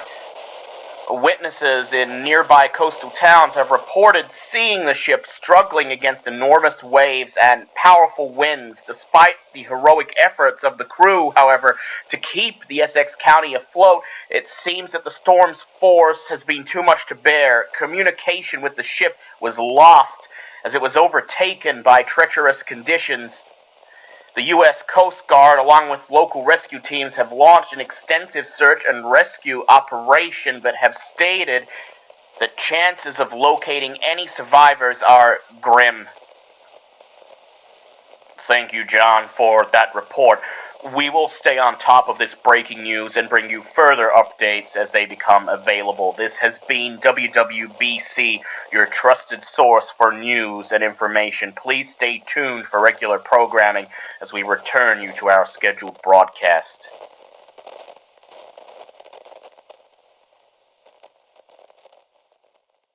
So, Ruth and Alfredo have each taken 5 or more hit points in a single attack, which means they are now considered to have a major injury. And in Call of Cthulhu, having a major injury does not impair you, but it does mean that you are in danger of dying. See, if you fall to 0 HP, normally you'll just fall unconscious, and if your friends can get you out of there, you'll be fine. But if you fall to 0 HP and you have a major wound, that's death. Because in Call of Cthulhu, hit points represent your survivability. And of course, having a wound makes your survivability drastically decrease. Where you may have been able to scramble out of the way or simply be knocked out by something, your wound actively hinders you. It puts you in harm's way, and that's what leads to your death. So, Connie and Baxter, you've just heard screams from outside, and you're about to race to the door to get to the others. And as you step out into the hallway, at first, you see Boothby come charging through. As soon as he gets over the threshold, he presses himself up against the wall and begins to pant out of breath. From somewhere outside, a gunshot rings out. Bang! And another woman's scream. Boothby, where are the others? What the heck? I don't know monsters, big fish, I think.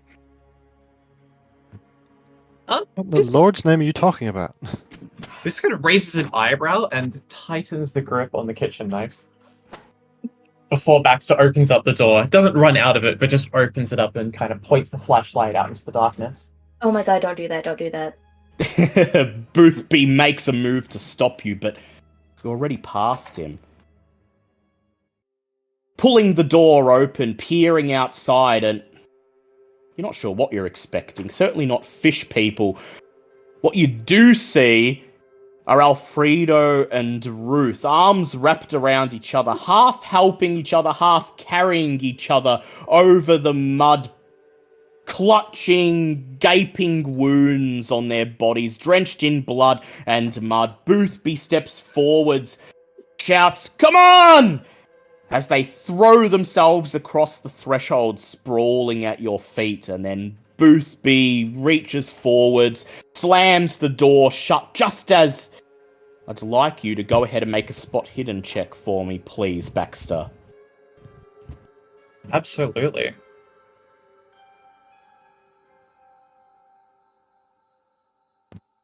That's a failure, but considering how very important this is, I'm going to push that. Go ahead. Ah, there we go. Critical. Not a critical, a hard pass. Just as Boothby pulls the door shut, you peer outside and you see something running as fast as it can across the lighthouse island, chasing after Ruth and Alfredo. At first, you think it's a dog. It's about the size of one. Then you see it for what it is. You see the switchblade's hilt still sticking out of its gaping maw. The two others just like it, charging forwards, little spindly legs carrying them across the mud.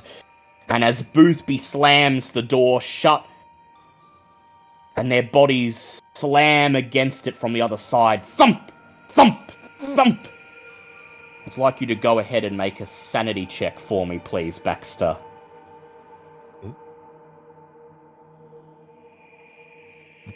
That is a failure. That is a failure. You only caught a glimpse of them, so you're not going to get the full sun loss. Instead, it's just going to be 1d2. And that's a 1. It's a 1. You find yourself muttering in spite of yourself. Usually you're a pretty clean-cut guy. You're a family man. And yet you find yourself whispering, shit, what in hell, what in God's name? So you quickly compose yourself. Alfredo and Ruth stand in front of the door, still clutching each other, their clothes stained with blood and muck and grime, both of them panting.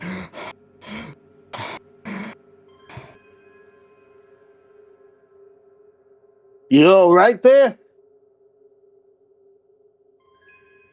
Ruth, you all right? Yeah, yeah, I'm okay. I'm okay. You took a fall. Did you hit your head? Ruth sort of touches around the back of her head. Oh, yeah, that's tender, right? Grab a chair. I grab a chair and put it there for Ruth. Yep. You head to the room, the only room with the light on, and you see the 3 chairs in the study around the table. You pull one out, leading Ruth towards it. And Ruth, do you take a seat? Yeah, she does. The others follow Alfredo and Ruth into the study. If I can interject, Yep. As Alfredo is walking, you can see that his pinstripe suit has been ruined, as has the beautiful cotton shirt, completely ruined, and there's this dinner plate-sized hole that's ripped in the back, and you can see there's massive teeth marks on his back, but you can also see his back is just a tracery of whip scars. Yeah. Hundreds upon hundreds of scars just on his back. And Connie, Baxter, as you join the rest in the study and see this, what is your reaction? Just shock, horror. What in heaven's name is going on? What's going on out there?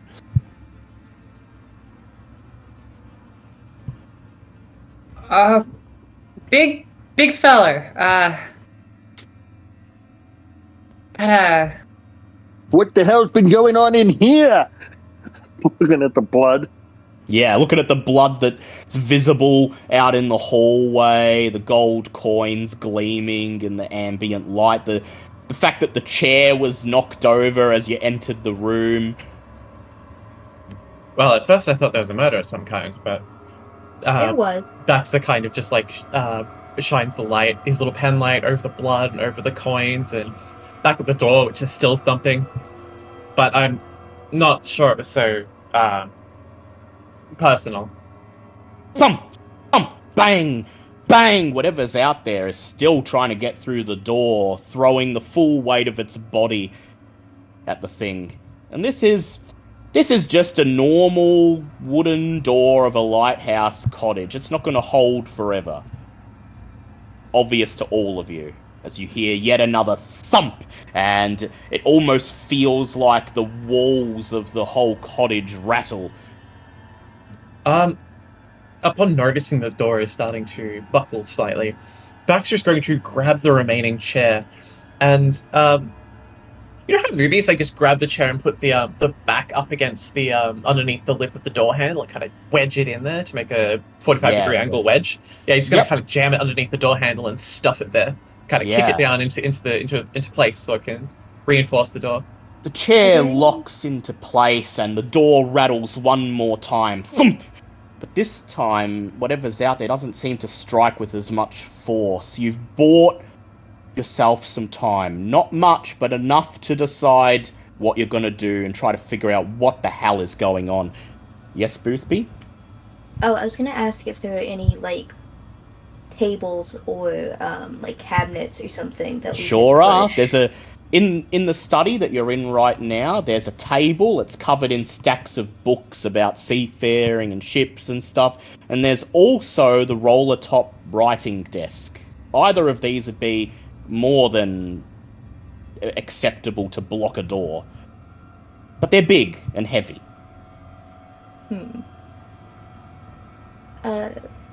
Boothby is going to point towards Baxter and go, "Can you help me move this in front of the door?" The desk, I think. The desk, yep. Yeah, Baxter will help. You kind of trottle over and give it a yank. I'd like Baxter and Boothby to both make strength checks, please, as I presume, Connie, you're attending to Alfredo and Ruth. Comforting them and... Yeah, she'll try her best. Try her best. If you'd like to try to treat one of them, you can go ahead and roll first aid. I pushed and succeeded. Yep. Special attempt. I think Alfredo probably looks the worst at the moment. Yeah, he's got that big gaping hole in his back. Yeah.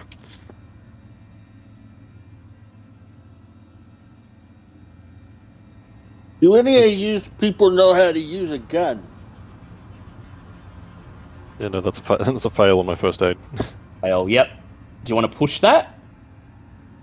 Could do him harm if you fail on a second time. Yeah, I don't think so. I've only got the base value, so I'm not going to push it. You peer down at Alfredo's wound, and you're a charlatan, so there's been times where you've had to do basic first aid, you know, make a show of healing someone, laying on hands and commanding them to be better in the name of the goddess and all that junk, but yeah, you have no idea how to even how to start treating a wound like this. It's like using the T-towel, just sort of like pushing it against it. As Alfredo hunched over the table, proffers the pistol and asks, "Any of you guys know how to use a gun?" Baxter will look on with wide, concerned eyes and keep shuffling the desk. What the... Why do you have a gun? Do you know how to use a gun? I mean, not that one. Points to Boothby. They're just gonna run. You know how to use a gun. Just saying that if you had run maybe a little bit faster, this wouldn't have happened. Instead, you decided to play cowboy, and look where that got us. Boys, please. Come on. What's your name? I didn't bother to pay attention and learn who you are. Now I am gonna. What is your name? You might have heard of me. Kenneth Bernard Boothby of the Boothby Department Store Empire, as well as the... So you're gonna be novelist. real easy for me to find. Got it. The desk scrapes against the floorboards as Boothby and Baxter push it down the hallway, press it up against the door, and as you shove it in front of the door, wedging it right next to the chair that Baxter's propped up against the handle, the roller top of the writing desk bursts open. The force of you slamming the desk against the door hits the catch, prompting the whole thing to just spring upwards, revealing inside the desk sawn off shotgun, double-barreled, a handful of shells still rolling across the surface of the desk, and a single coffee-stained, leather-bound book. Boothby's grabbing the gun.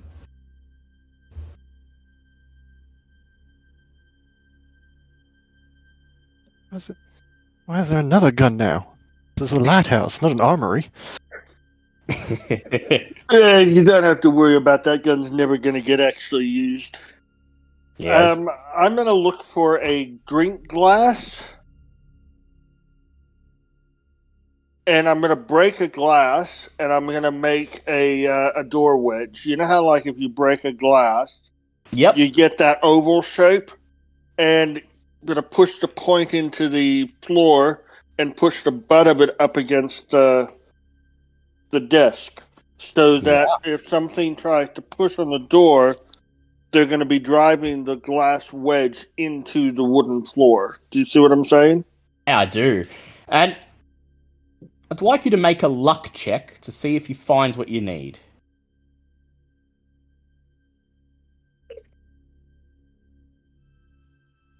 I guess I'm not going to. So that should just be. Just your luck as if it was a skill, yeah.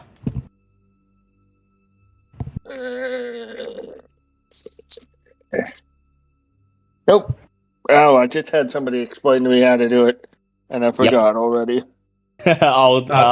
Slash roll space. Yep, slash the D you want to roll.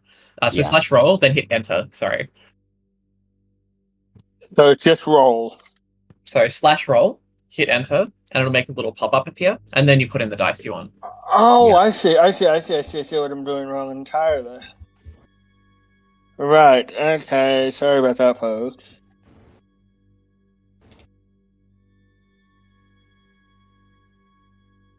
And then 1d100. Yep, then we'll see what you do.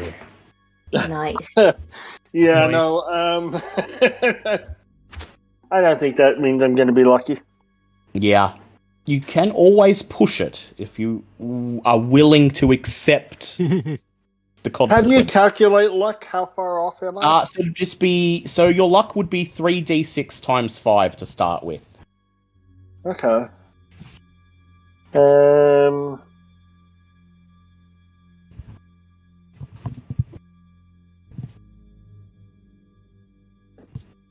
I'm not going to push it. Yeah. You quickly give the kitchen a once over.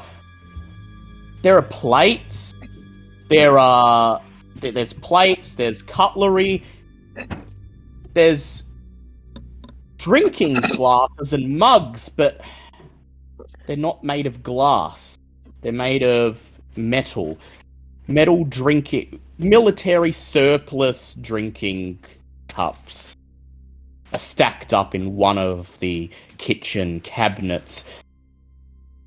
Not what you would need. And so you return to the others as Boothby sits in the study, sliding shells into the shotgun. And did anyone grab the book that was inside the writing desk? If no one else had, Connie was going to. Yeah. Just like try and find out what in God's name is going on. Yeah, Connie's sitting there, thumbing through the book as still outside. Thump! Thump! Thump! Thump! The creatures continue their assault on the door. Thumps aren't as loud now. The desk and the chair at least seem to have reinforced the door for a moment. There's a few more thumps. Thump. Thump. Yep, that's right, Adam. Thump. Thump. I would like you, Bouncer, Connie, go ahead and please roll your English check again. See what you get out of this note. Because it's easy to read, but time is of the essence. You're flipping through it as everyone around you tries to find out what to do, as Alfredo is heard in the kitchen rifling through cabinets, as Boothby's loading a shotgun and Ruth's just sitting there on the chair. Okay, apparently books are my thing. Because that is a 4 on the dice. 4. So that is a critical, I believe. You flip through the book and appears to be someone's diary. The name written on the front page is George Cassidy, and there's a rough sketch of an Egyptian obelisk of some kind on the journal's cover, similar to the one that you saw emblazoned on the coins earlier. As you rifle through the pages,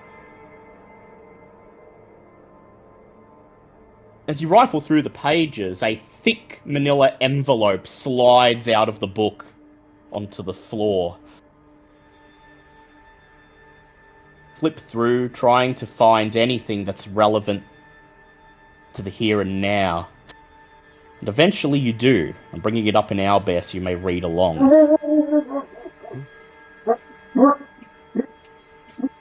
February 13th, 1926. I found something on one of my walks. A gold coin. Kept walking and found another. Then another. Found some rusted mechanical parts as well. Looks like it's from a ship's rudder. Must have gone down recently, but I don't remember hearing nothing about no wreck of late. Better keep this quiet. Don't want the other two to get a slice of this action. I'll keep this journal as a means of recording my findings. Must be worth a mint. February 16th, 1926. That coin catalogue I bought in Annisquam is useless. One thing I know is the coins are old. Real old. I've asked if I can stay on as long as I can until I'm sure there's nothing left to line my pockets. And I have to find a good lead on these coins to go where the money takes me. Maybe one of those fancy antique stores in Arkham? March 10th, 1926. The coins are getting hard to find. The 2 new crew members aren't helping matters. Makes it difficult to comb the beach without being noticed. Hope they don't cause me any trouble. Even so, I've managed to fill a small purse with coins, which I now keep on me at all times. April 3rd, 1926. We've got a few good leads now. Antiquarians on the mainland. I'll be sending off one last letter to a man in Innsmouth. Then I'm confident I can get off this rock for good. April 14th, 1926. The final entry. Goddamn radio broke down while one of the crew members was ordering supplies from the bosses. Now I've got no idea how I'm supposed to contact my man to get these coins off this rock. Worse luck, I spied someone snooping around the island at night. Pretty sure one of the others is onto me. The journal ends abruptly. What is the date, actually? How long ago was April 14th? Yeah, so it is April 14th. Right now, I believe. Let me double check my own notes. It is currently April 28. It is currently April 14th. This is today's date. Oh, jeez. Okay, so this happened today. Yeah. Very abrupt ending. There's also the thick manila folder on the floor, and I think this would pique your interest, Baxter. Yes, definitely. He's very familiar with manila folders. You take it and tear it open, and a series of papers drop out, covered in to what to others would be seemingly meaningless strings of numbers, dates, times. But to you, with your accounting skill, it is obvious that this is a ledger. It's a series of invoices, presumably for antique appraisals, coin appraisals from at least 40 different antiquarians throughout the Miskatonic region. They've all quoted prices of between $1 and $5. And beside each of these, somebody's written in handwriting, "Worthless. Need to keep trying." Presumably the author of the journal, George Cassidy. So the handwriting looks quite similar. Yeah. The other piece of paper that drops out is a letter, folded. You unfurl it. And I'd like you, Baxter, to go ahead and roll your language skill, please. Oh, okay. Put that education to good use. Let's see. So, actually, where is language? Just language own? Yeah. And it will be your education. That would be my education. Okay, yeah. What's your 80. education, by the way? 80.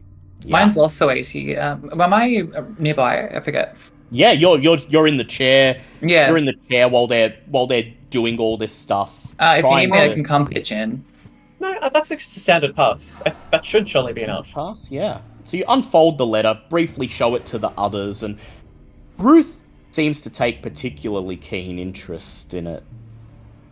Leaning over your shoulder, trying to read it, even as she winces from the pain that she's in. I'm putting it in owlbear. It's a letter from the Newburyport Society, which you, Ruth, with your history skill, immediately recognize as a fairly reputable historical society that chronicle most of the history of the Miskatonic Valley. Not just the city of Newburyport, but Arkham, Kingsport, Rockport, Innsmouth. This is a fairly credible historical source. And if you had to know anything about the history of the Miskatonic Valley, you could do much worse than these people. It's dated April 2nd, 1926, and it reads, "Dear Mr. Cassidy, thank you for your letter dated February 28th of this year. I do indeed recognize the coin you described, or at least I recognize the style of decoration, for we have a piece of similar origin here in our museum in Newburyport. As a result, I suspect your coin hails from nearby Innsmouth, and only the locals of that benighted town could tell you its true worth, to them at least. However, if you value your immortal soul, I strongly caution you against contacting any denizens of that place. No good ever came from dealings with Innsmouth. Instead, the Newburyport Society would be glad to purchase any coins you may have from you at a market value once their authenticity has been confirmed. If you would like to make arrangements to visit me here at the Society's museum at your earliest convenience, then I can arrange to have our appraiser examine the coins, whereupon we can agree at a fair price for the sale. Again, Mr. Cassidy, I urge you most strongly not to approach anyone in Innsmouth about your find. It really is for the best of all concerned. Yours sincerely, Miss Anna Tilton." Sounds like she's got an angle.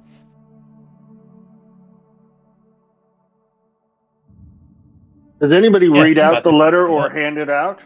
Yeah, I presume Baxter's reading it out, because it is important to what's going on. As Alfredo returns to the study, disappointed that he couldn't find any drinking glasses. He hears that and he pulls out a rosary and his crucifix. Sits down in one of the chairs, begins to mutter under his breath, "Hail Mary, Mother of God, Hail Mary, protect us from sinners, deliver us from evil." So, any thoughts? If you like, you may do a mechanic in Call of Cthulhu known as an idea check. This is, if you're ever lost, need some help, some prompting from me to put clues together, you can roll your intelligence, an idea check, and if you pass, it means your character has an idea what's going on, even if you don't necessarily yourself. Sure, let's show off the mechanic. I've got 70 intelligence. Yeah. And Yeah, I I rolled a was gonna say- 59. 59. So I have an idea, but I'll give it a roll anyway. go ahead. We'll see what you come up with. Did we explore all of? Well, not we. Did they explore Oh, all damn. of the rooms in the? They explored all of the kitchen. They didn't explore the study or the bunkhouse, but the study had the writing desk, which is what you've already found. And they haven't gone upstairs yet, no. Okay. So, Ruth, as Baxter reads out the letter, you feel your heart sink. You saw those coins in the pool of blood out in the hallway, glimpsed them as Alfredo hurried you past into the study. And then the diary, and then the letter. Your mind flashes back to less than an hour ago when the rowboat was caught on an obstruction in the ocean, a piece of twisted metal from a shipwreck. Something begins to percolate in your mind. A ship carrying valuable coins of great importance to someone in the town of Innsmouth, wherever that is, whoever they are. The coins began to wash up on the shore of Beacon Island, and George Cassidy, the lighthouse keeper, began to find them. Began to plan to sell them to the highest bidder. He began writing to antiquarians throughout the Miskatonic Valley, until finally, against the advice of Miss Tilton, contacted the supposed origin point for the coins, the town of Innsmouth.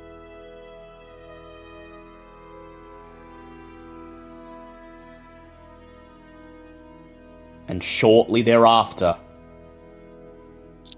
no less than a day later, indeed, those things emerged from the ocean and scrubbed Beacon Island of all life. It still doesn't account for why there was a Bureau of Investigation agent stationed here, nor how his notebook stated he was investigating smuggling. You're quite sure you don't have the whole picture yet, but you've got the gist of it. George Cassidy's folly brought those things here. And, if your suspicions are correct, they're here for the coins. In the kitchen, could Alfredo have a look to see if there's any lard or cooking oil? Yeah, there would definitely be that. No luck check required. Alfredo's just finishes whatever prayer he's saying, slides his rosary beads and crucifix back into his coat, and then heads back towards the kitchen, a look of purpose on his face. Connie. Refuel the lanterns. Refuel the lanterns. Good idea. Connie, what was your idea? My idea roll, or? Well, what was your idea before the idea roll?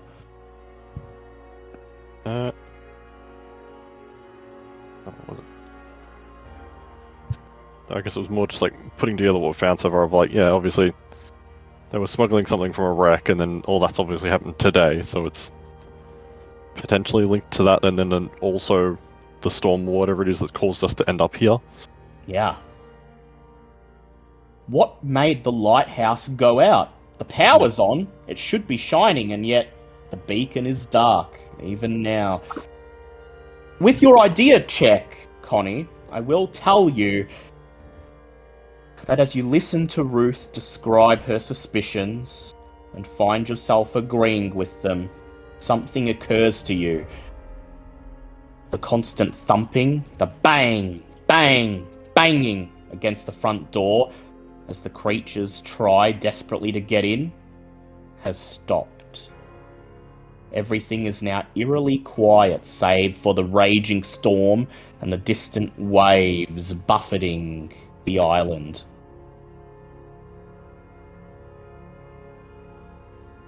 Alfredo returns He's carrying a package of lard in one hand and a bottle of cooking oil in the other.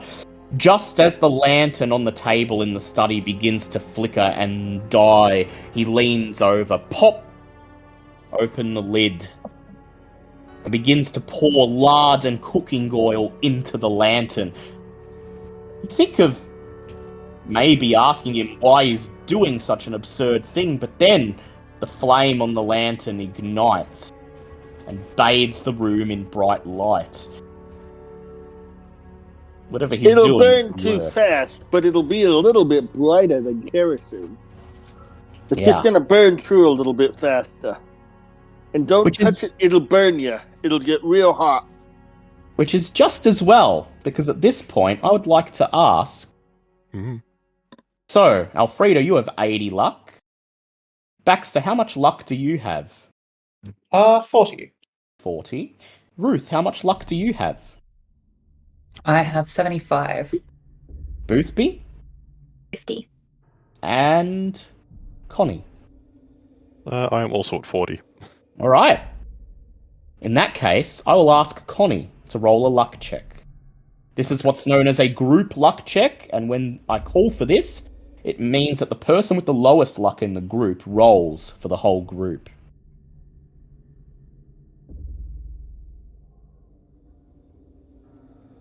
There's a 10. 10. Very lucky indeed. See, remember... Lucky, apparently. Remember when Boothby and Ruth and Alfredo were examining the outside of the lighthouse and I described a corrugated iron shed off in the shadows in the distance? That was the source of the mechanical humming sound. That shed contains the island's generator. And it just so happens that a piece of the corrugated iron roof is just loose enough that a bit of the rain is able to get in, drizzle through the gap, and perhaps drop down onto the generator and short it out at an inopportune time. But you're lucky. The roof holds. The water pools at the base of the generator instead. And the lights do not suddenly go out. So, all is quiet. What to do? Bax's first inclination would be to go to the top of the lighthouse and see if the light is just out or something. Yeah, Boothby was gonna lead an excursion up there since he has a shotgun. So I don't think anybody here has experience with lighthouses, but you could assume that something must be wrong upstairs. Yeah, most certainly. The Wait, power's on. Do you hear that? As it says panic, please. Wait. Do I hear what? The front door. The thumping stopped. Yeah, has. We can only pray that those things got bored and decided to leave us alone for now. I would like everyone present to make a sanity check, please. Here we go. That's a fail. Yeah, that's just a failure.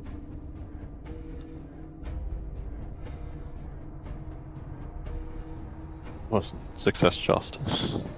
Yes. Not just, but close. Alfredo, Boothby. Boothby passed. Yep. Alright. At this moment, the study window begins to rattle. A cacophony of creaking wooden glass echoes through the room. Is there a critical failure?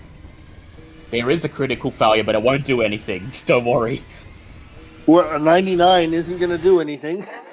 As you see a bulbous fish-like face, shrouded in darkness, illuminated only very briefly by a flash of lightning on the other side of the door, on the other side of the window, ramming itself at the window pane.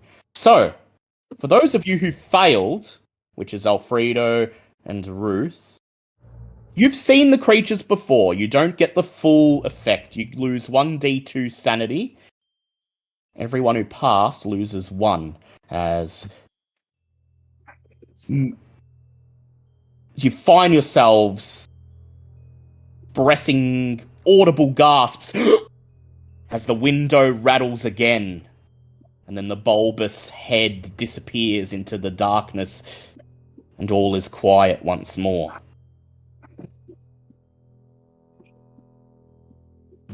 I feel like now's good times. I need to go upstairs.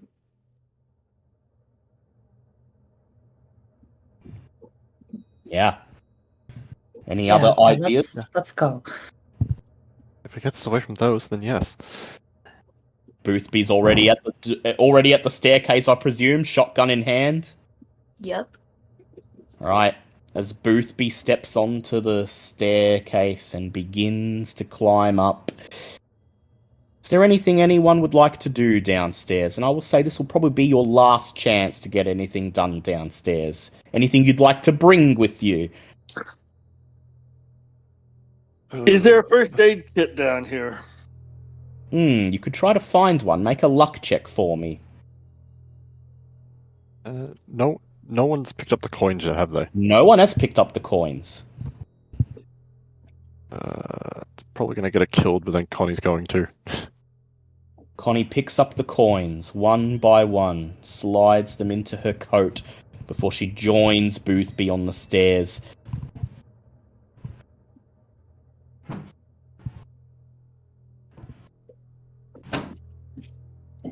How'd you do on that luck check, Alfredo?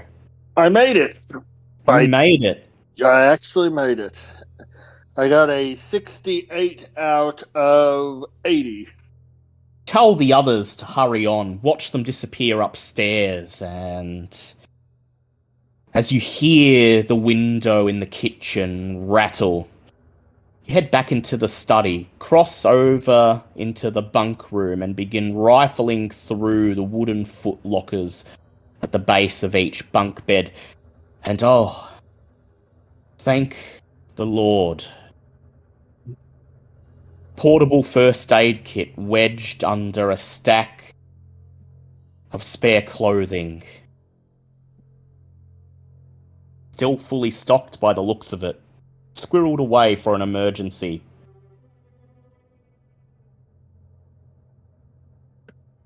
Grab it and head upstairs. Head upstairs, rushing after the others. Grab So, my violin as well. yeah, In the other hand. Yeah, violin in the other hand, first aid kit in the other. Gun in your belt, ready to draw at a moment's notice as you hurry up. No, I gave the gun to Baxter, Oh, you did, yeah, you and did. Boothby appointed himself the holder of the shotgun that he doesn't know how to use. Yep, so violin in one hand, the bottom of the case thumping on the stairs as you follow the others up. I mean, Ave Maria as I go.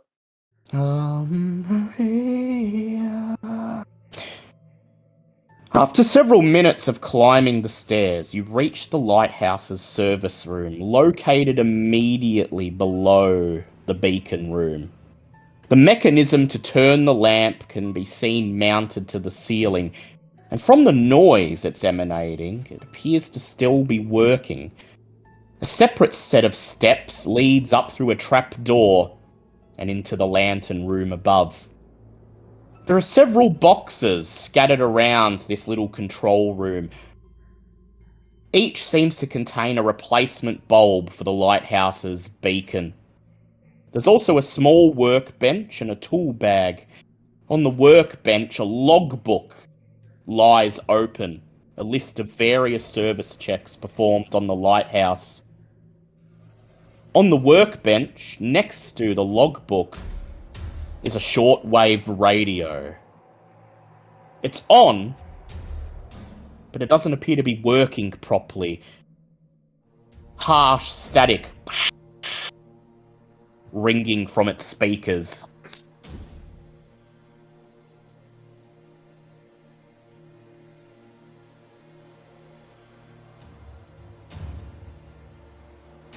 What would you like to do? Go over to Ruth, who was injured, and use the first aid kit on her. All right. Much appreciated. I would like you to go ahead, roll first aid, and because you have a first aid kit, you may do it with advantage, which means you roll 2 dice, take the lower number. As Alfredo busies himself, leaning over Ruth's shoulder, dressing the wound, what are the rest of you doing? So we'll repeat items of interest. There's boxes with spare light bulbs. There's a staircase leading up to the beacon. There's a logbook on the workbench and a radio. Baxter's quite drawn to logbooks. It's basically what his job is. So he'd rifle through there and see if there's any due maintenance that was neglected. Yeah, make me a library use check, please, Baxter. Oh, wonderful. Does the blood continue all the way up here, or? The blood appears to have stopped about halfway up the stairs. Yeah. But go ahead and roll a spot hidden check for me, please.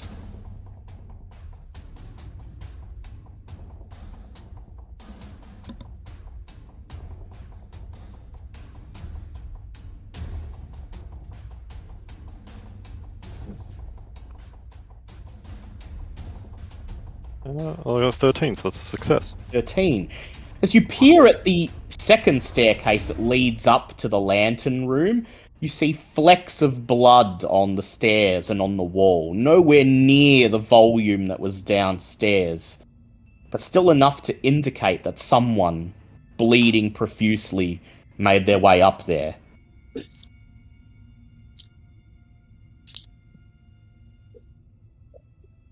Boothby. Ruth. Well, Ruth's getting her first aid done. What is Boothby doing? I think he'd be waiting for everyone else to finish up before they continue up the stairs. Standing guard with his shotgun. I'd like Boothby in that case to make a listen check for me. Alfredo, how did you do on the first aid for Ruth?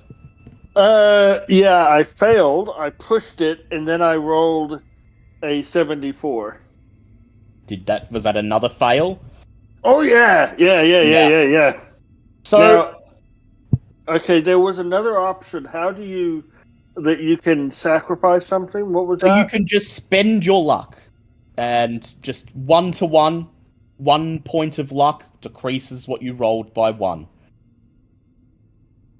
And you will regain luck after the session, so... Not all of it, you can get some back. How much is some? Are we talking like D6? We're talking like maybe 2d10 at the most. She's pretty badly, so I am going to go ahead and check what my... Okay, if I don't do this, is she going to be more seriously injured? If it's a failed roll, you might do her some damage. It's failed Not push, enough, I think. Yeah, failed push. You probably won't kill her, but she's not going to she's not going to like it. I'm going to burn 44 luck points. We could leave you with 36, which is not a lot.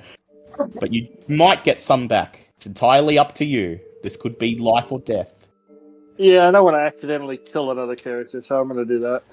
So, Ruth, you're sitting there, leaning against one of the crates with the spare light bulbs, and kneeling down so Alfredo can reach your shoulder. And he approaches you with the first aid kit in hand. He looks like he knows what he's doing. And then he dumps half a bottle of rubbing alcohol right on your shoulder, and it fucking hurts. Fuck! Oh. But it does kill the pain. Once that sting subsides, the lingering, painful residue from the wound is gone. Okay, that's actually better. That's actually better. You recover 1 hit point. You're no longer injured. Survivability is a bit better now. It gives you an injection of air. Just to confirm, do you remember what the initial amount of damage I took was? It was 6. Okay, cool. Yeah. So, Baxter, how did you do on your library use roll?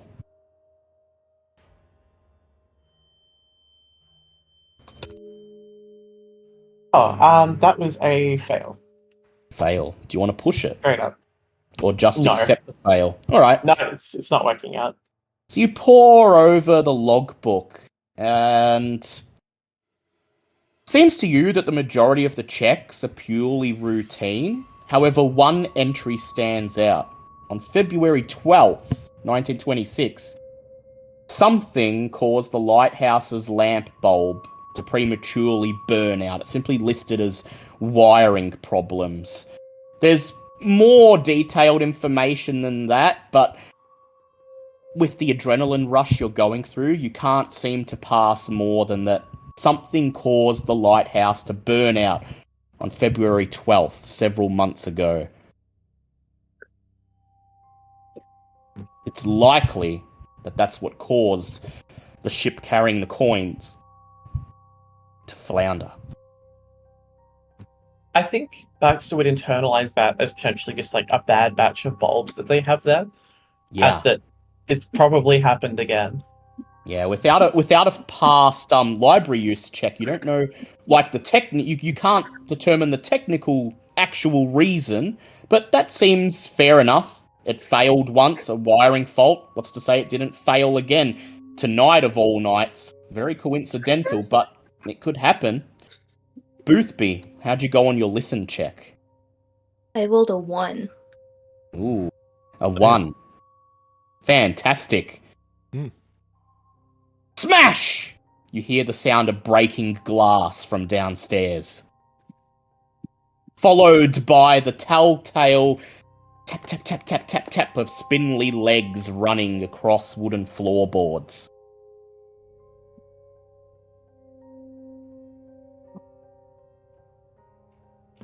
Just out of character, please, for the love of God, shut the door or something.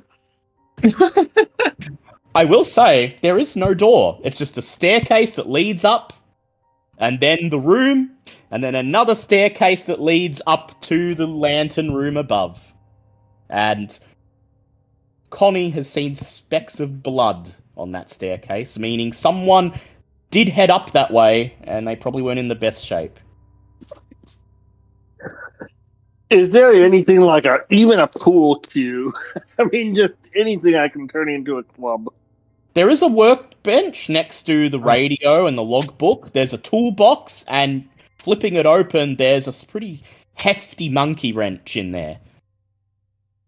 So hefty as in a little guy like me would not be able to use it, or Hefty as in for you, it's more like a big club. excellent. I equip myself. You all see the smile on Alfredo's face as he hefts this huge wrench that's almost half his height and smacks the end of it into the palm of his hands menacingly. Boothby is gonna. Sorry, no, you go.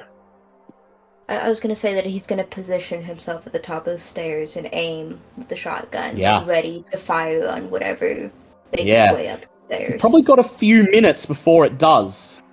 So, time to start asking the question, what are you going to do? Are you going to make a stand up here? Are you going to try to use that radio to call for help? Are you going to head upstairs, see if you can get the lighthouse beacon working again, and hope that some passing ship arrives in the nick of time? I think Baxter will Boothby. be busying himself trying to fix it. Yeah. So Yeah. Baxter just glances at the others, and he's heading straight up into the lantern room, while Boothby waits, shotgun drawn, pointing it down the stairs. Ruth, Alfredo, Connie, What are you guys doing? Could we maybe use some of this spare lat as like a blockade or, I don't know, a booby trap or something for them? Maybe. They are made of glass. Could just smash one, throw glass onto the Dump one down the staircase. stairs. So Connie, do Sure. you want to be the one who does it? And Sure. then next to Booth be ready to roll a thing down the stairs. No one else volunteers at your suggestion. Gonna have to do it myself, you whisper to yourself. As you grab one of the huge light bulbs, hefting it out of the crate, carrying it over and standing next to Boothby, nodding at him, raising it above your head, ready to throw it down at a moment's notice. Ruth? Alfredo? You see Baxter heading upstairs to the beacon room. You see Boothby and Connie ready at the stairs, ready to fight when the creatures emerge. Here, though you can still hear the static from the radio. What would you like to do?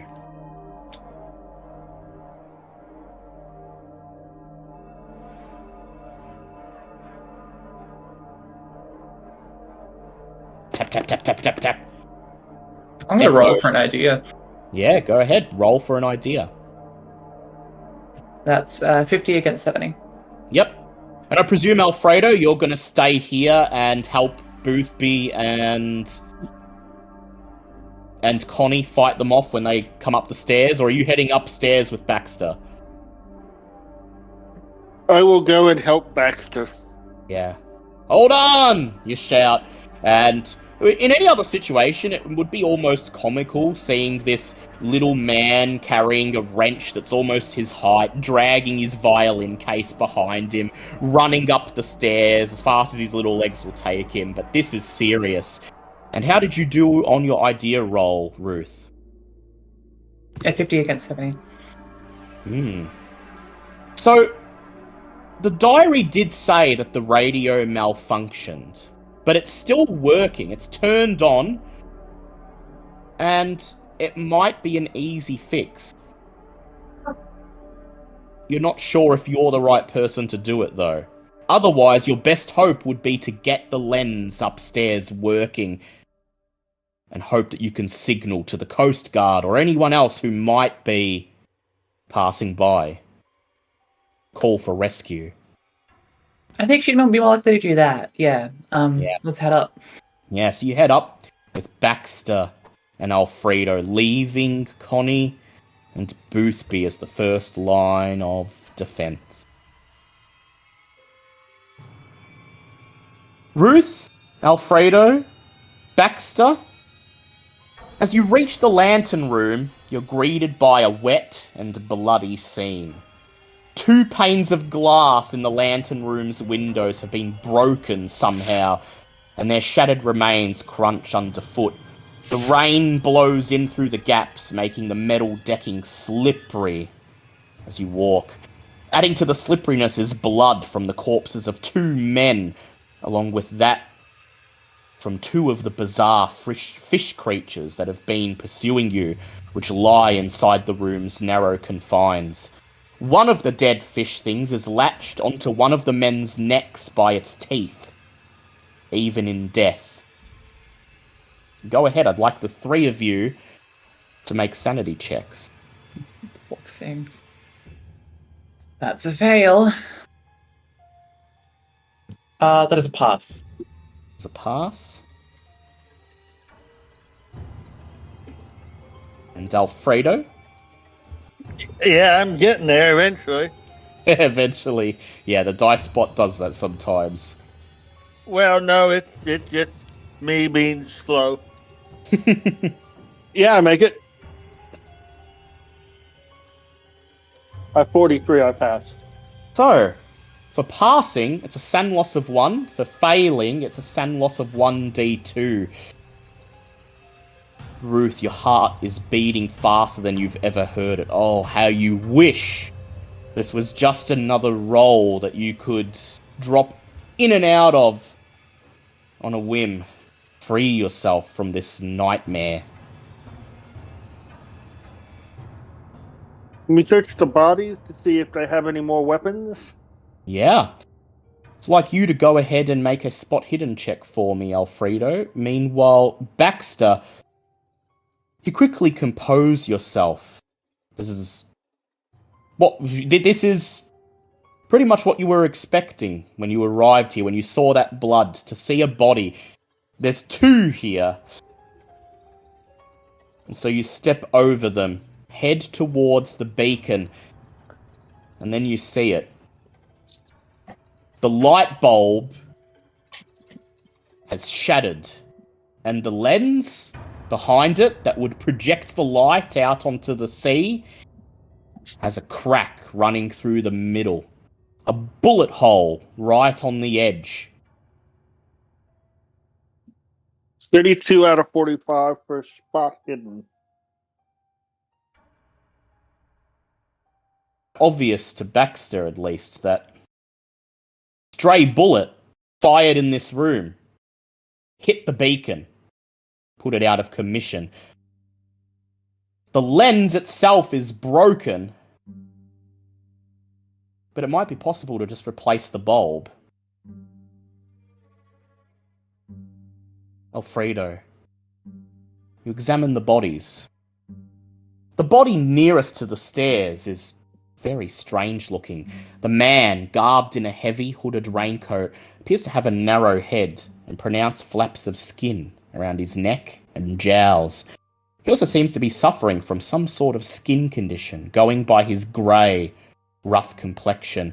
His bulging, watery eyes stare sightlessly in the direction of the other man, who you can assume to be the lighthouse keeper, George Cassidy. George Cassidy lies in front of you, an expression of terror and pain permanently affixed to his face. One of the creatures still hanging from his neck. In his left hand, he holds a revolver. There's only one bullet left in the chamber. You can account for where all of the rest went. 2 bullets each for the dead fish creatures. Another 2 gaping bullet wounds in the center of the grey-skinned man's chest. And the 5th one, a stray bullet that struck the beacon.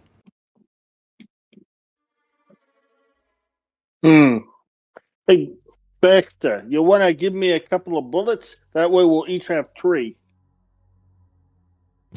I mean, assuming that they out of character, assuming that they're compatible with each other's weapons, then I see no problem doing that. Both appear to be 38s, so...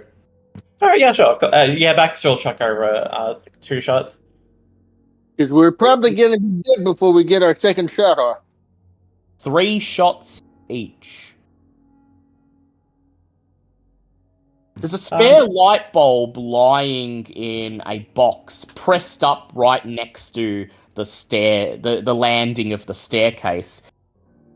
Seems somebody, before the horrific events of tonight, was planning on replacing the light bulb anyway. So you don't have to head downstairs to get one. Yeah, Baxter's going to grab the jacket or shirt or whatever of one of the dead men on the ground, and make a makeshift glove out of it to push away all the broken glass and take away the shattered bulb from the socket. Yeah. Just to clear a path for replacing it with a new one. With the jacket... Yep, go ahead. While Baxter's doing that, Alfredo is just making sure he's very situationally aware of where his comrades are. That body bothers him, the one that was shot in the chest. Yeah. So that means he was a bad guy. Sure does. The other person. He looks the part. His skin is all grey and leathery. His eyes are wide and bulgy. He might accidentally get his head staved in with a wrench, and then the body's going to be, after the head has been smashed in, the body's going to be checked even more closely. Yeah. So, Ruth, you're standing there. You're watching Baxter 1 second, and the next second, you turn to the left, and you see Alfredo just bring the wrench down on the face of the grey-skinned man, squashing it like a watermelon right in front of you. Oh my god! Why?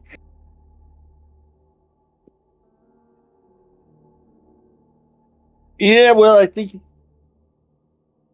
he's not a right guy, you know? Search the body. Yeah. You pat him down, pulling open his jacket. Another 2 gold coins drop out, almost identical to the 3 you saw downstairs. That means we got 5 coins and 5 of these creepy fish. Anybody else notice that? Reasonable assumption to make. Baxter, with the jacket wrapped around your hand, it's quite easy to wipe the shattered glass off the cavity and unscrew the base of the light bulb, tossing it aside. Now that the glass is gone and the light bulb is removed, you think it would be fairly easy to attach another light bulb. There are a couple of wires that need to be clipped in here and there. It needs to be locked in just the right way. And the lighthouse keepers would have special training for this, but you think it would be simple enough for you to figure out and brute force it. However, you notice that it's not just the light bulb being shattered, it's the lens that amplifies the light. That is what the bullet has landed in. That is what is broken. And with your education rating, it would be quite apparent to you that with the lens broken, any repairs you would effect on the lighthouse are only going to be temporary. For the lighthouse to get back to full operation, an entirely new lens will need to be installed. But if you can get a new light bulb in there and get it working, you might be able to get a light blinking out into the sea for an hour at most. The chances are slim that anyone would see it in that time, but it's all you've really got. Yes, the best they can do for now. Yeah, he'll be going for it. Any port in a storm, as they say. So I would like Baxter to go ahead and make for me either an electrical repair roll or a hard education roll. I think I'll take the hard education. Yeah. Electrical repair. Yeah, that's a much better roll. It's probably not great, but... Oh, 15. If that's hard, then that is a hard success. Yeah. You heft the light bulb out of the box, carry it over to the beacon, and as Alfredo and Ruth look on, you slide it into the cavity, begin to connect up all the little wires. It's quite easy to find which end sticks to which, and you lock it in. There's a click, and yet the light does not turn on. You scratch your head peering down at it, trying to see what the cause of the problem is, and then you see it. As the stray bullet went through, it damaged one of the wires connecting the light bulb to the mechanism.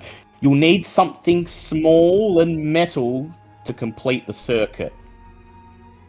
Something, say, the size of a hairpin. Yeah, Baxter's going to call out to Ruth and see if they happen to have any hairpins. Ruth, you're jolted out of your reverie. Terror still building, still oppressively bearing down upon you, and you hear Baxter calling for a hairpin. Hairpin! Ruth! Ruth! Hairpin! And then Ruth seems oddly calm, and she reaches into her clutch. She's like, "Here you go, darling." Hands it to him. He'll accept it, but be a little bit confused about her demeanor. Yeah. Is he going to mention anything about it? Or is he devoting Not for now, himself- there's a job to do. Yeah, job to do. He wedges the hairpin between the two ends of the severed wire, and then suddenly, click! The light bulb turns on, bathing the entire room in bright yellow light. And for the first time tonight, you're able to see each other's faces clearly, properly. You see the lines of worry, of tiredness, of exhaustion written into your cheekbones and under your eyes. You see the blood and the grime and the dust that cakes your skin and your clothes. The grim business-like look on Alfredo's face as he peers down at the now decapitated corpse, still flexing his heavy wrench. Down below, in the service room, Boothby and Connie hear the click. They hear the hum as the lighthouse's beacon activates, bathing the control room in the same bright orange light. You have barely a second to finally look at each other's faces before Boothby, with your listen roll from earlier, you hear the tap, tap, tap, tap, tap, tap, tapping on the stairs growing louder and louder. You look up just in time to see the first of the fish creatures. Alfredo's switchblade still dangling out of its toothy maw, scuttling up the stairs.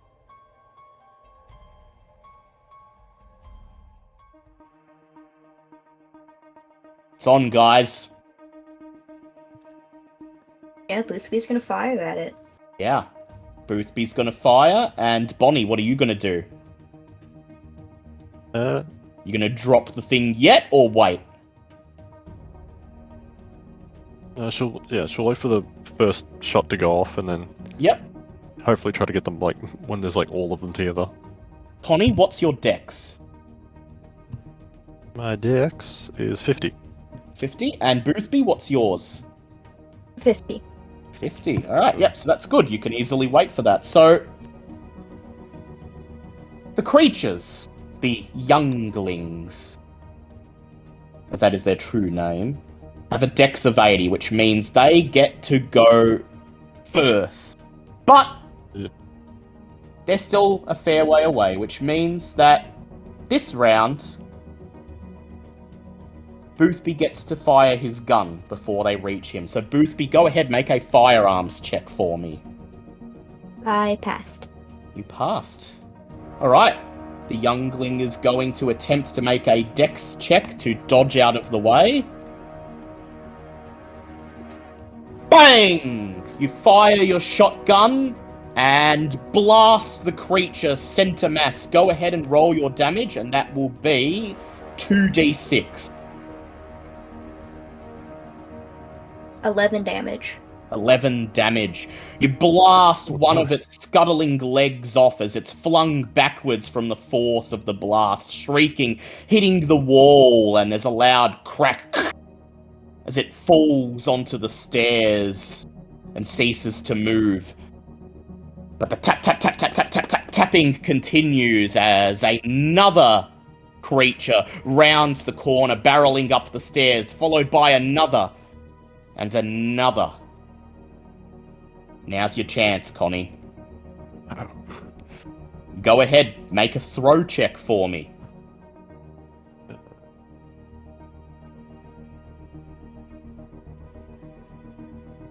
Row is okay. That is actually a thing.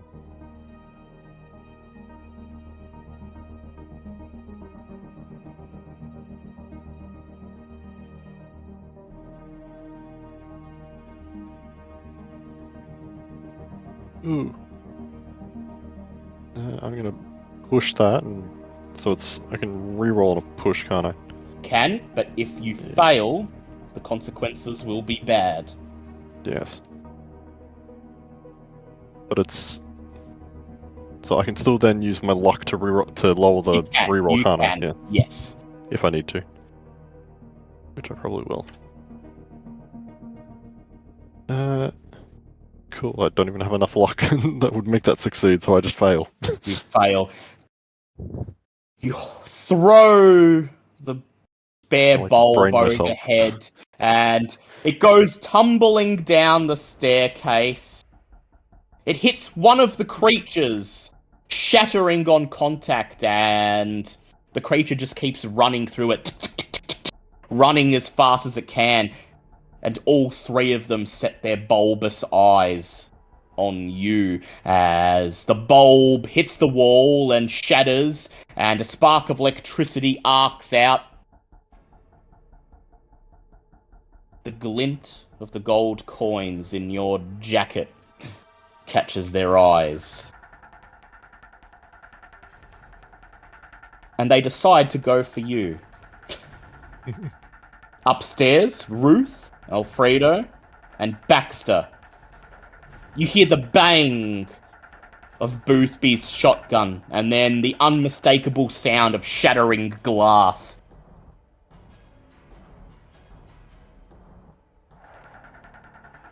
Baxter's going to be looking around for like something he can swing, a pipe, 2x4, anything really.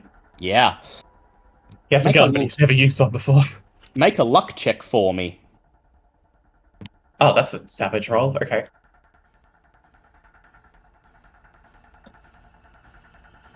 Oh, can I spend a luck on a luck roll?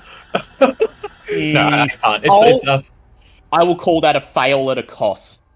You look Okay, around, that's fine. It's my one. desperately searching for weapons. You're hoping for a 2x4, a plank of wood, an iron bar. The best you're gonna get is a pointy shard of glass from the old light bulb. It's long and thin like a dagger, but as you wrap your arms around it, it begins to cut into your skin, and blood begins to cake the dirty glass. Hey, you want to use this? Offer the wrench. Yeah, Baxter will take the wrench. That's a much better proposition. Yeah, what are you going to use, Alfredo? Pistol with 3 shots. Yep. So here's the question. Are you staying upstairs? Or are you going down and helping Boothby and Connie? Going down and helping, 100%. Yeah. So Baxter's immediately sprinting towards the staircase. Ruth, Alfredo, what are you guys doing? Alfredo is following Baxter. Yep. And Ruth, you have a knife. Well, you have a shard of glass. You could pick up one of many off the ground, and they're kinda like a rapier. I think she's using the wrench. Yeah. Well, Baxter's using the wrench. No, Baxter's using a pistol. Ah, yes, the pistol. No, Baxter No. took the wrench because he doesn't want to use the pistol. Yeah, He has the no idea pistol, how to fair use enough. it. So, Oh, I Ruth, misunderstood. yeah. So entirely up to you, Ruth. Do you want to stay up here where it's safe? See if you can maybe get the light pointing out at sea, try to signal somebody. Yeah, she's going to keep working on that. Alright. So I would like Ruth, in that case, as she scrambles across the floor, heading towards the beacon, she wraps her hands on the handle on the back of the lens, and I'd like you to either make an operate heavy machinery roll or a hard strength roll. Okay, definitely strength.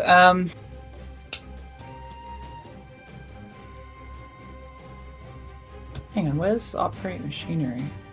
It is, is operate machinery on here? It is... No. Oh, I'm thinking of an older edition, so you may make a mechanical repair instead, if you have that. Still strength.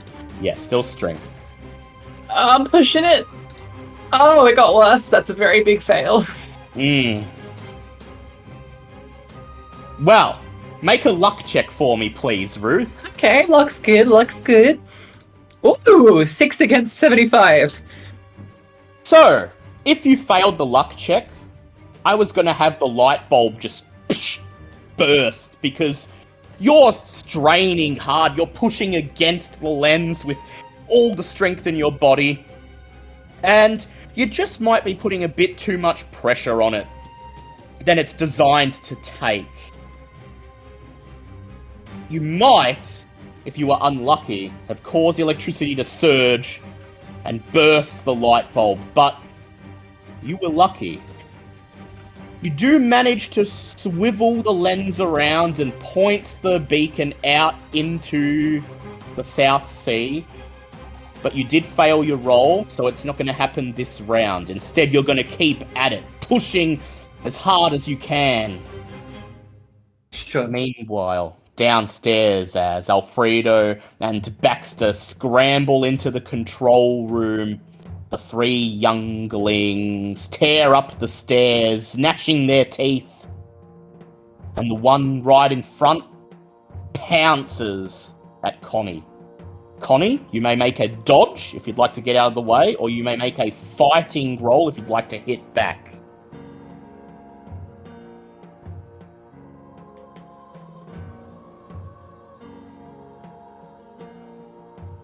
I think you're muted, by the way. Yeah, Paradox might be muted. There we go. Yes, I was.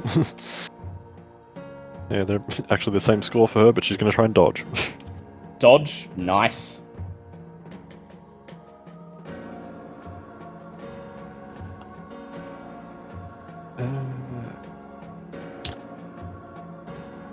I'm just going to cop the fail.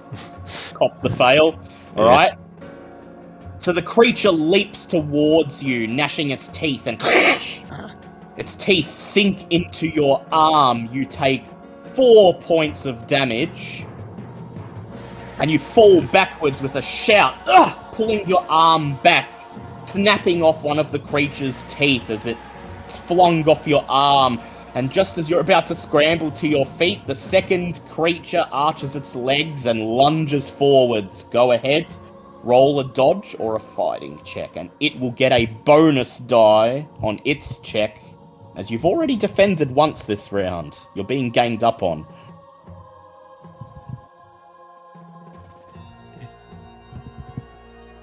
That's another fail. Another fail. Ooh.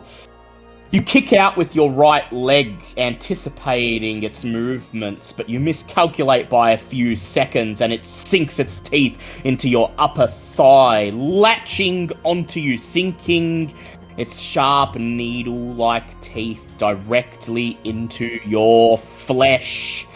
You take 5 points of damage. You are now counted as having a major wound, and the creature latches on. You'll require a strength check to pull it off, or it's going to deal more and more damage each round. The third, seeing Boothby aiming his shotgun down towards it, rattles its fins, lets out a loud hiss, and arches its stinger. The spines on the stinger begin to bristle as a cloud of them is ejected, sent right in Boothby's direction. Boothby, go ahead and roll a dodge for me. You may do it with advantage, as you are aware of the spines, because you found them out when you were outside earlier. So you're aware that it could potentially shoot spines at you. So you're ready for that possibility, and you can roll with advantage, which means roll 2 dice and take the lower number. Neither of them pass. Neither of them pass. Alright, I'm going to roll for the thing because it's got a chance to fail. Oh, you are lucky. You duck and think of scrambling behind some of the crates when the cloud of spines lands uselessly at your feet, inches away from your skin. You breathe a sigh of relief. Alfredo, with your dex, you're the first to scramble down the stairs. and witness the scene. What do you do? Now, one of the three has been shot and shotgunned. Which one is it, and can I shoot it?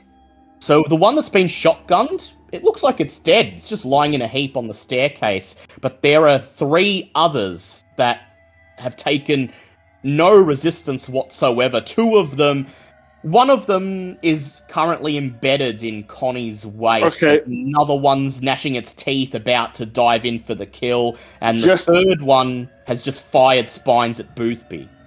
So just to confirm, that means then that there are 6. Well, no. And you've I'm just... only seen Well- 4 so far. One that's What- dead, plus these 3. What about the 2 that are upstairs that are dead? Oh, yeah, exactly. So there are 6. The reason I'm asking is That's that he the had a point. theory about that there was a connection between the coins and the Yeah. thing. Yeah. Okay, he's going to shoot one, and unfortunately, he's really good with rifles, not pistols.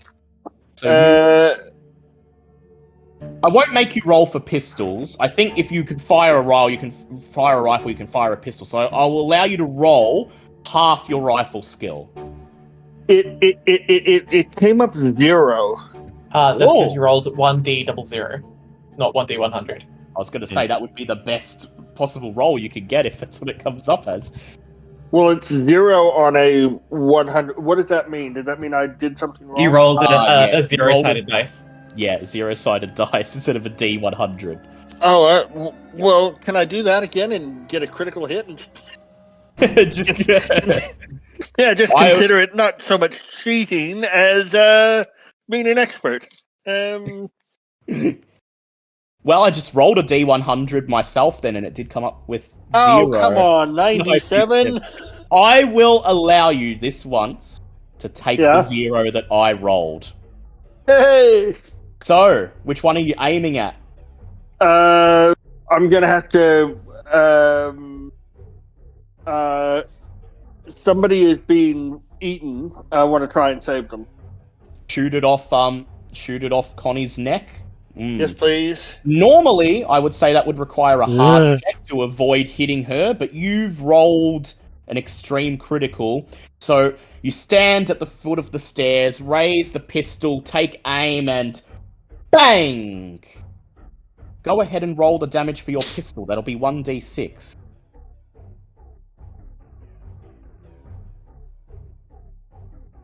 Three. 3. The bullet slams into the fleshy underside underneath one of the creature's spindly legs. It shrieks as it lets go, falling off Connie's waist, leaving one of its sharp teeth impaled in her flesh. Alright. And I have 2 teeth. Baxter, what would you like to do? Baxter's definitely going to start wailing on the creature at Bonnie's leg. Just pipe wrench straight down on it.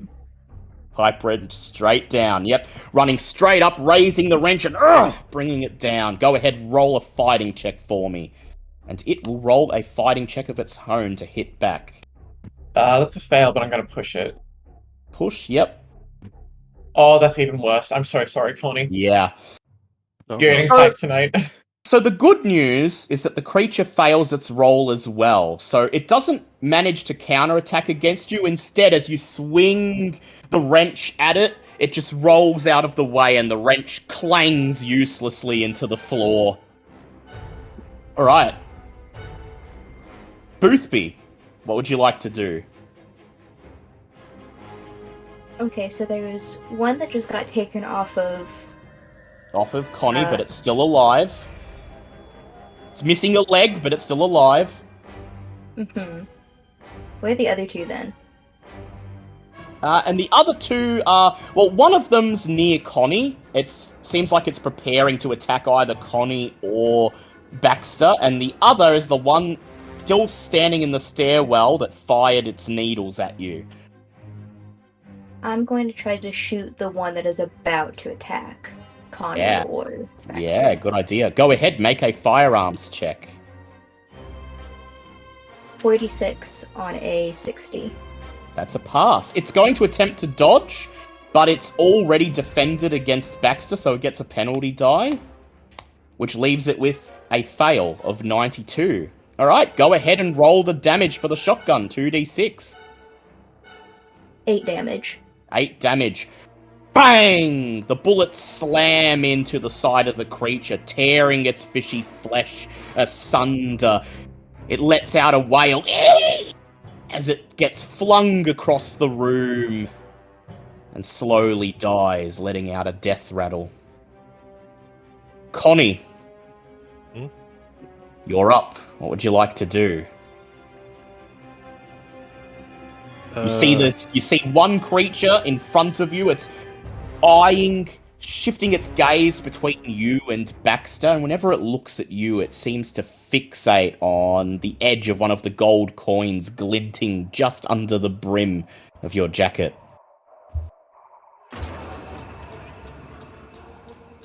I would like to get as far away from these things as possible. Yeah. Alright. Make me a dex check, please.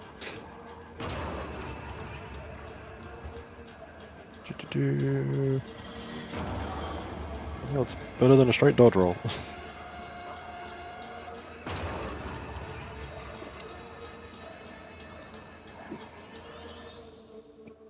I'm going to push that. You could have made such a good rollmaster character with what we've all been rolling tonight. Yes.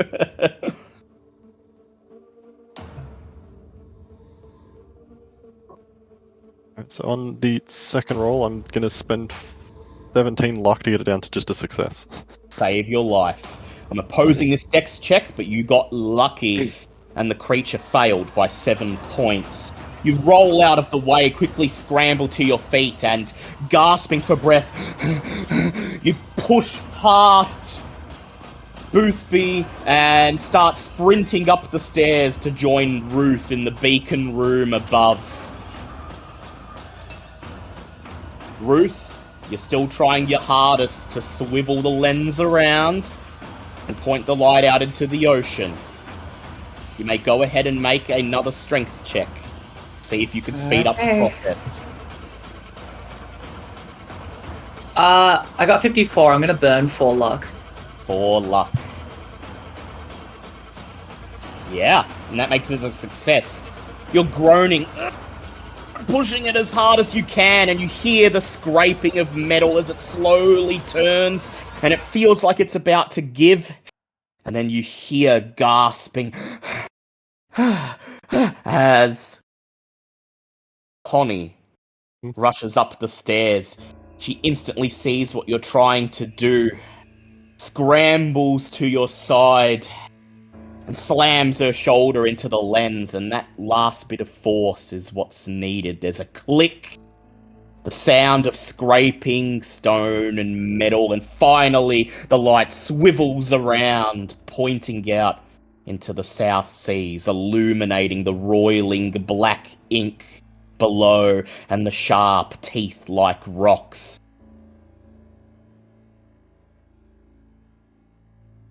So, there are 2 creatures left that you could see.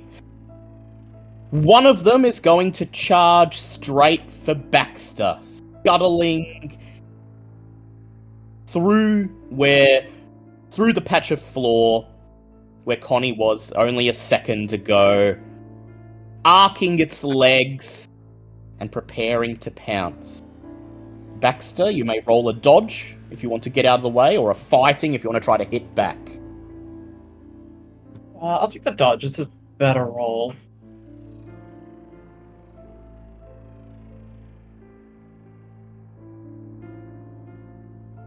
That is a regular success. Regular success. Nice. You swivel and sidestep to the left as the creature leaps through the air. Its teeth gnashing, its spider-like limbs flailing. And While you get out of the way, in time for it to not sink its teeth into your flesh, it did roll the same degree of success as you, and one of its pointy spider-like legs slashes your face as it sails past, dealing 3 points of damage. Suddenly, your mouth is filled with the rusty taste of blood as a large gash from the corner of your left eye down to your lip ruins your handsome face. The second one rushes towards Alfredo, seeing the smaller target as the easier prey. It doesn't pounce towards you, Alfredo. Rather, it plants its spider-like legs into the floorboards, arcs its tail stinger, which begins to rattle. And Alfredo, you may make a dodge, and you may make it with advantage, as you know what it's about to do. I see.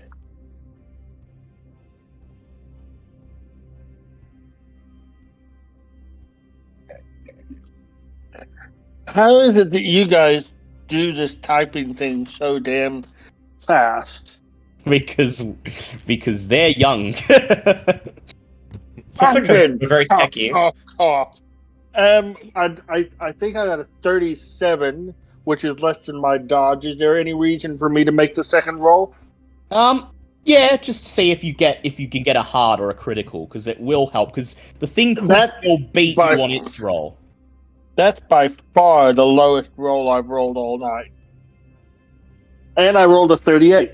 Okay, both of them were successes. So they're just regular successes? Yes. So how this works is when there's a contested roll in Call of Cthulhu, the winner is the one with the greater degree of success. So it only has a 20% chance, but it could still happen. And I see. The creature rolls a 19, making it a hard pass. It lets out a screech as its tail rattles and a cloud of purple spindly hairs are sent puffing out in your direction. You scramble to the side, covering your face, avoiding the bulk of them, but you feel little pinpricks of pain, like someone's jabbing you with a needle, as several of the spines attach themselves to the side of your neck and begin pumping venom into your veins. Make a constitution roll for me, please. Rightio. I'm assuming that I can't just suddenly pour the alcohol onto it, because I saw what that did for... You can actually. You can make a luck check if you like to see if that will work. All right, I will do that.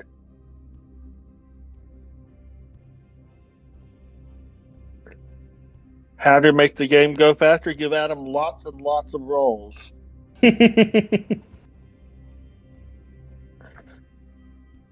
17 for luck. Yeah, that's definitely a hard pass. And my con...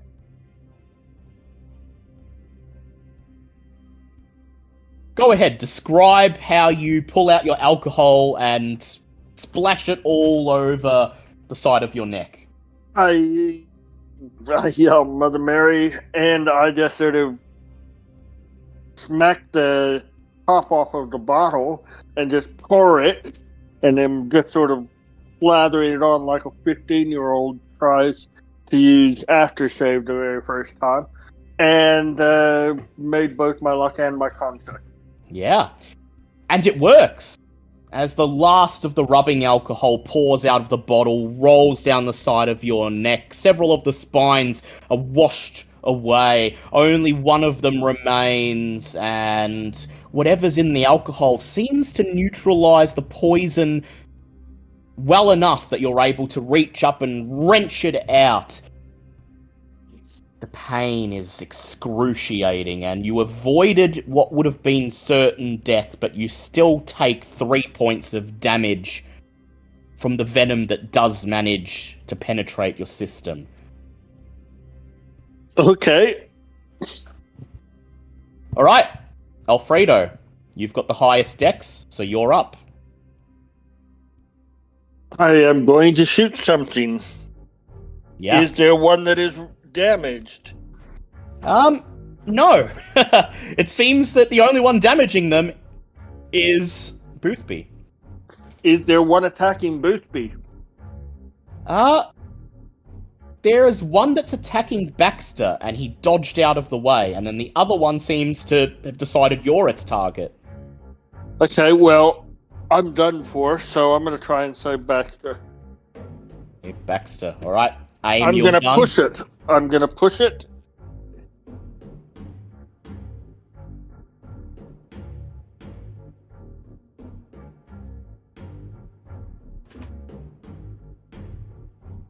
I 20. 20. I'm going to roll to see if it can dodge. It does not. It's clearly got its attention focused on Baxter. It's scuttling back and forth, and Baxter's dancing around, raising the wrench, trying to figure out a good place to swing it. And you raise the pistol, and bang! The bullet slams right into its center mass. Go ahead, roll damage 1d6.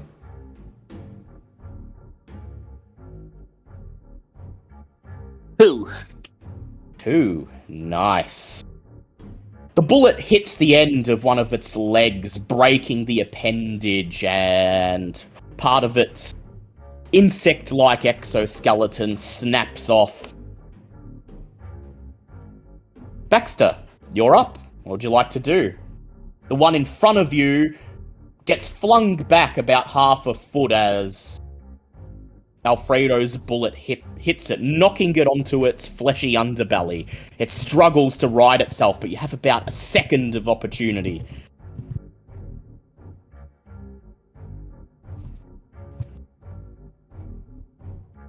Oh, so you muted? He might be. Yeah, sorry. I thought you said you were talking to somebody else. No, Baxter. So, the creature in front of you that dodged your blow before, it just got hit by Alfredo's bullet, which has flipped it over onto its fleshy underbelly. It's struggling to right itself, but it has about... You have about a second of opportunity if you want to try to finish it off, or you can get out of there. Yeah, probably pipe wrench time again. Yeah, go ahead. Roll fighting. I will give it a penalty die on its attempt to defend. That is a hard pass. Hard pass. Oof, nice. And it gets a fail due to its disadvantage as its little legs squirm and it tries to flip itself over. You step forwards, raise the pipe above your head, and bring the wrench down. Yeah, I'm wrapping up. Thank God. And it squishes under the wrench, and it is no more. And that leaves Boothby. There's one left. Do I have any more shots in the shot? You're out of shots. You fired twice, so you're out. Yeah, Boothby's gonna try to use the butt of the gun to hit it. Yeah, alright. Go ahead, make a fighting check, please.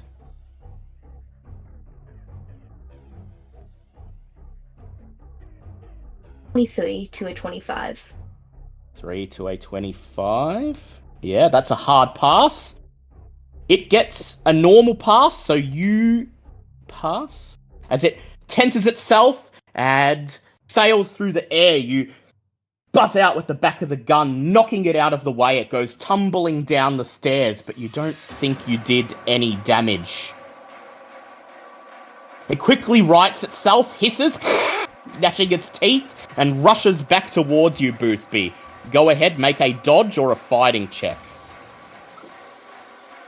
They're both the same, so I guess I'll try a fighting check again. Just try to kill this thing. Oh, wrong. Nice spot.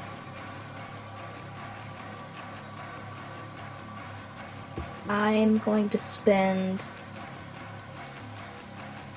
some luck. Let's see, I need to get it down to a 25.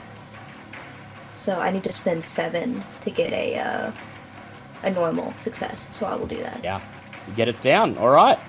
You dodge out of the way as it flings itself towards you, and I would like you now to go ahead and make a luck check for me, please.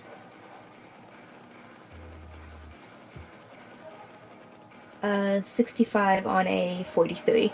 43.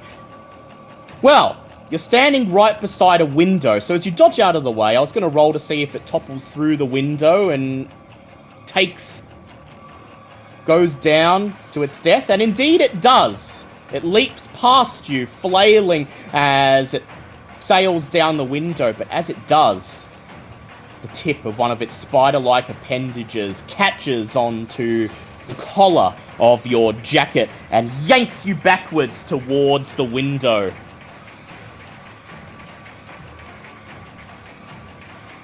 Alfredo and Baxter are in the room. If any of you would like to try to save Boothby, a strength check, please.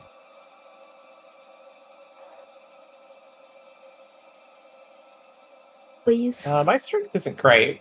So if Alfredo's is better, that would probably be wiser. Yeah, Alfredo's a little man.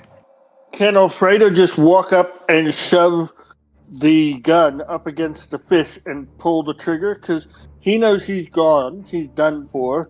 But if he can try and take the critter off of Boothby, can he do that? Yeah, in fact, I'll just get you to roll a firearms check to rush up as Boothby's getting dragged along, gasping, screaming, trying to pull his jacket off as it pulls him towards the window. 84. I'm gonna push it. And I rolled an 84, because that's what we all wanted to see. Do you want to fail at a cost? No, I pushed it and I rolled a 10. 10. Nice. Well, there won't be any cost to Boothby as you rush forwards, jam the gun right up against the spindly appendage, and lean forwards, firing. The bullet slams into the exoskeleton, shattering it, and Boothby staggers, half pulled out of the window. Baxter rushes forwards, grabs Boothby by the shoulder, and yanks him back in as you, Alfredo, woozily stagger. And I'd like you to make a constitution check for me, please. Okay, no, Cat, I can't roll when you sit on the keyboard.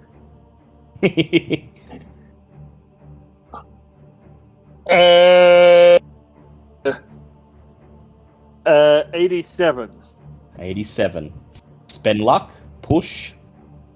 I don't have enough luck, and I guess I can push it. So I'll try, because if you don't, you're gonna die. Yeah, I think that's gonna be what happens, I'm afraid. I'll get it again. Hang on a second.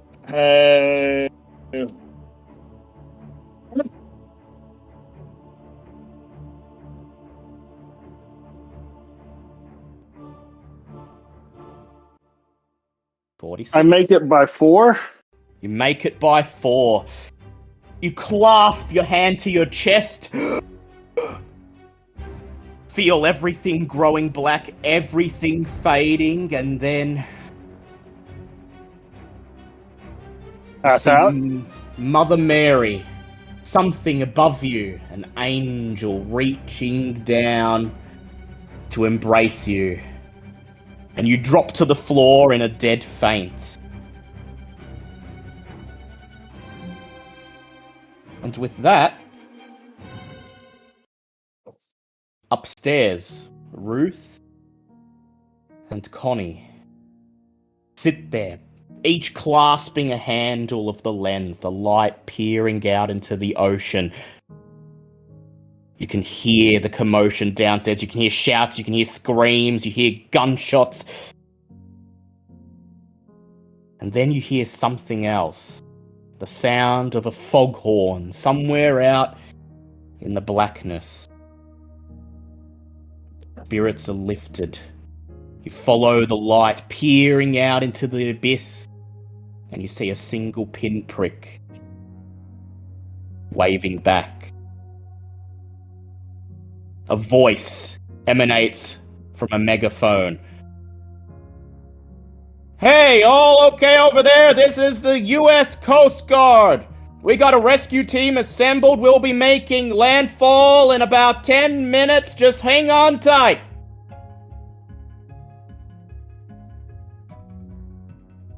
Oh, thank God. Ruth, the nightmare is over. And you've been the one who's had a ringer of it.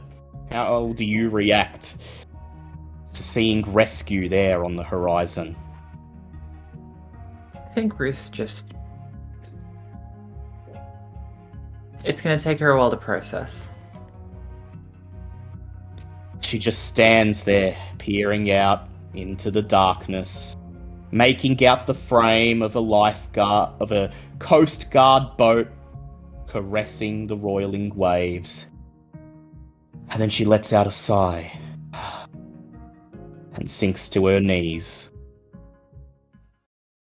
2 days later, you find yourselves sharing a room in the east wing of St. Mary's Teaching Hospital in Arkham. Only Connie and Alfredo were in danger of death, but none of you made it through the events on Beacon Island entirely whole. And so, for the last 48 hours, this room has been your home.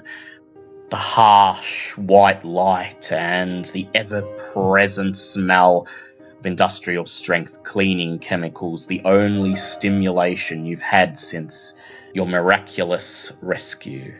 You've been constantly attended to by a seemingly endless stream of doctors and nurses taking temperatures and administering medicines. For the most part, you're told, you'll be fine, you'll live.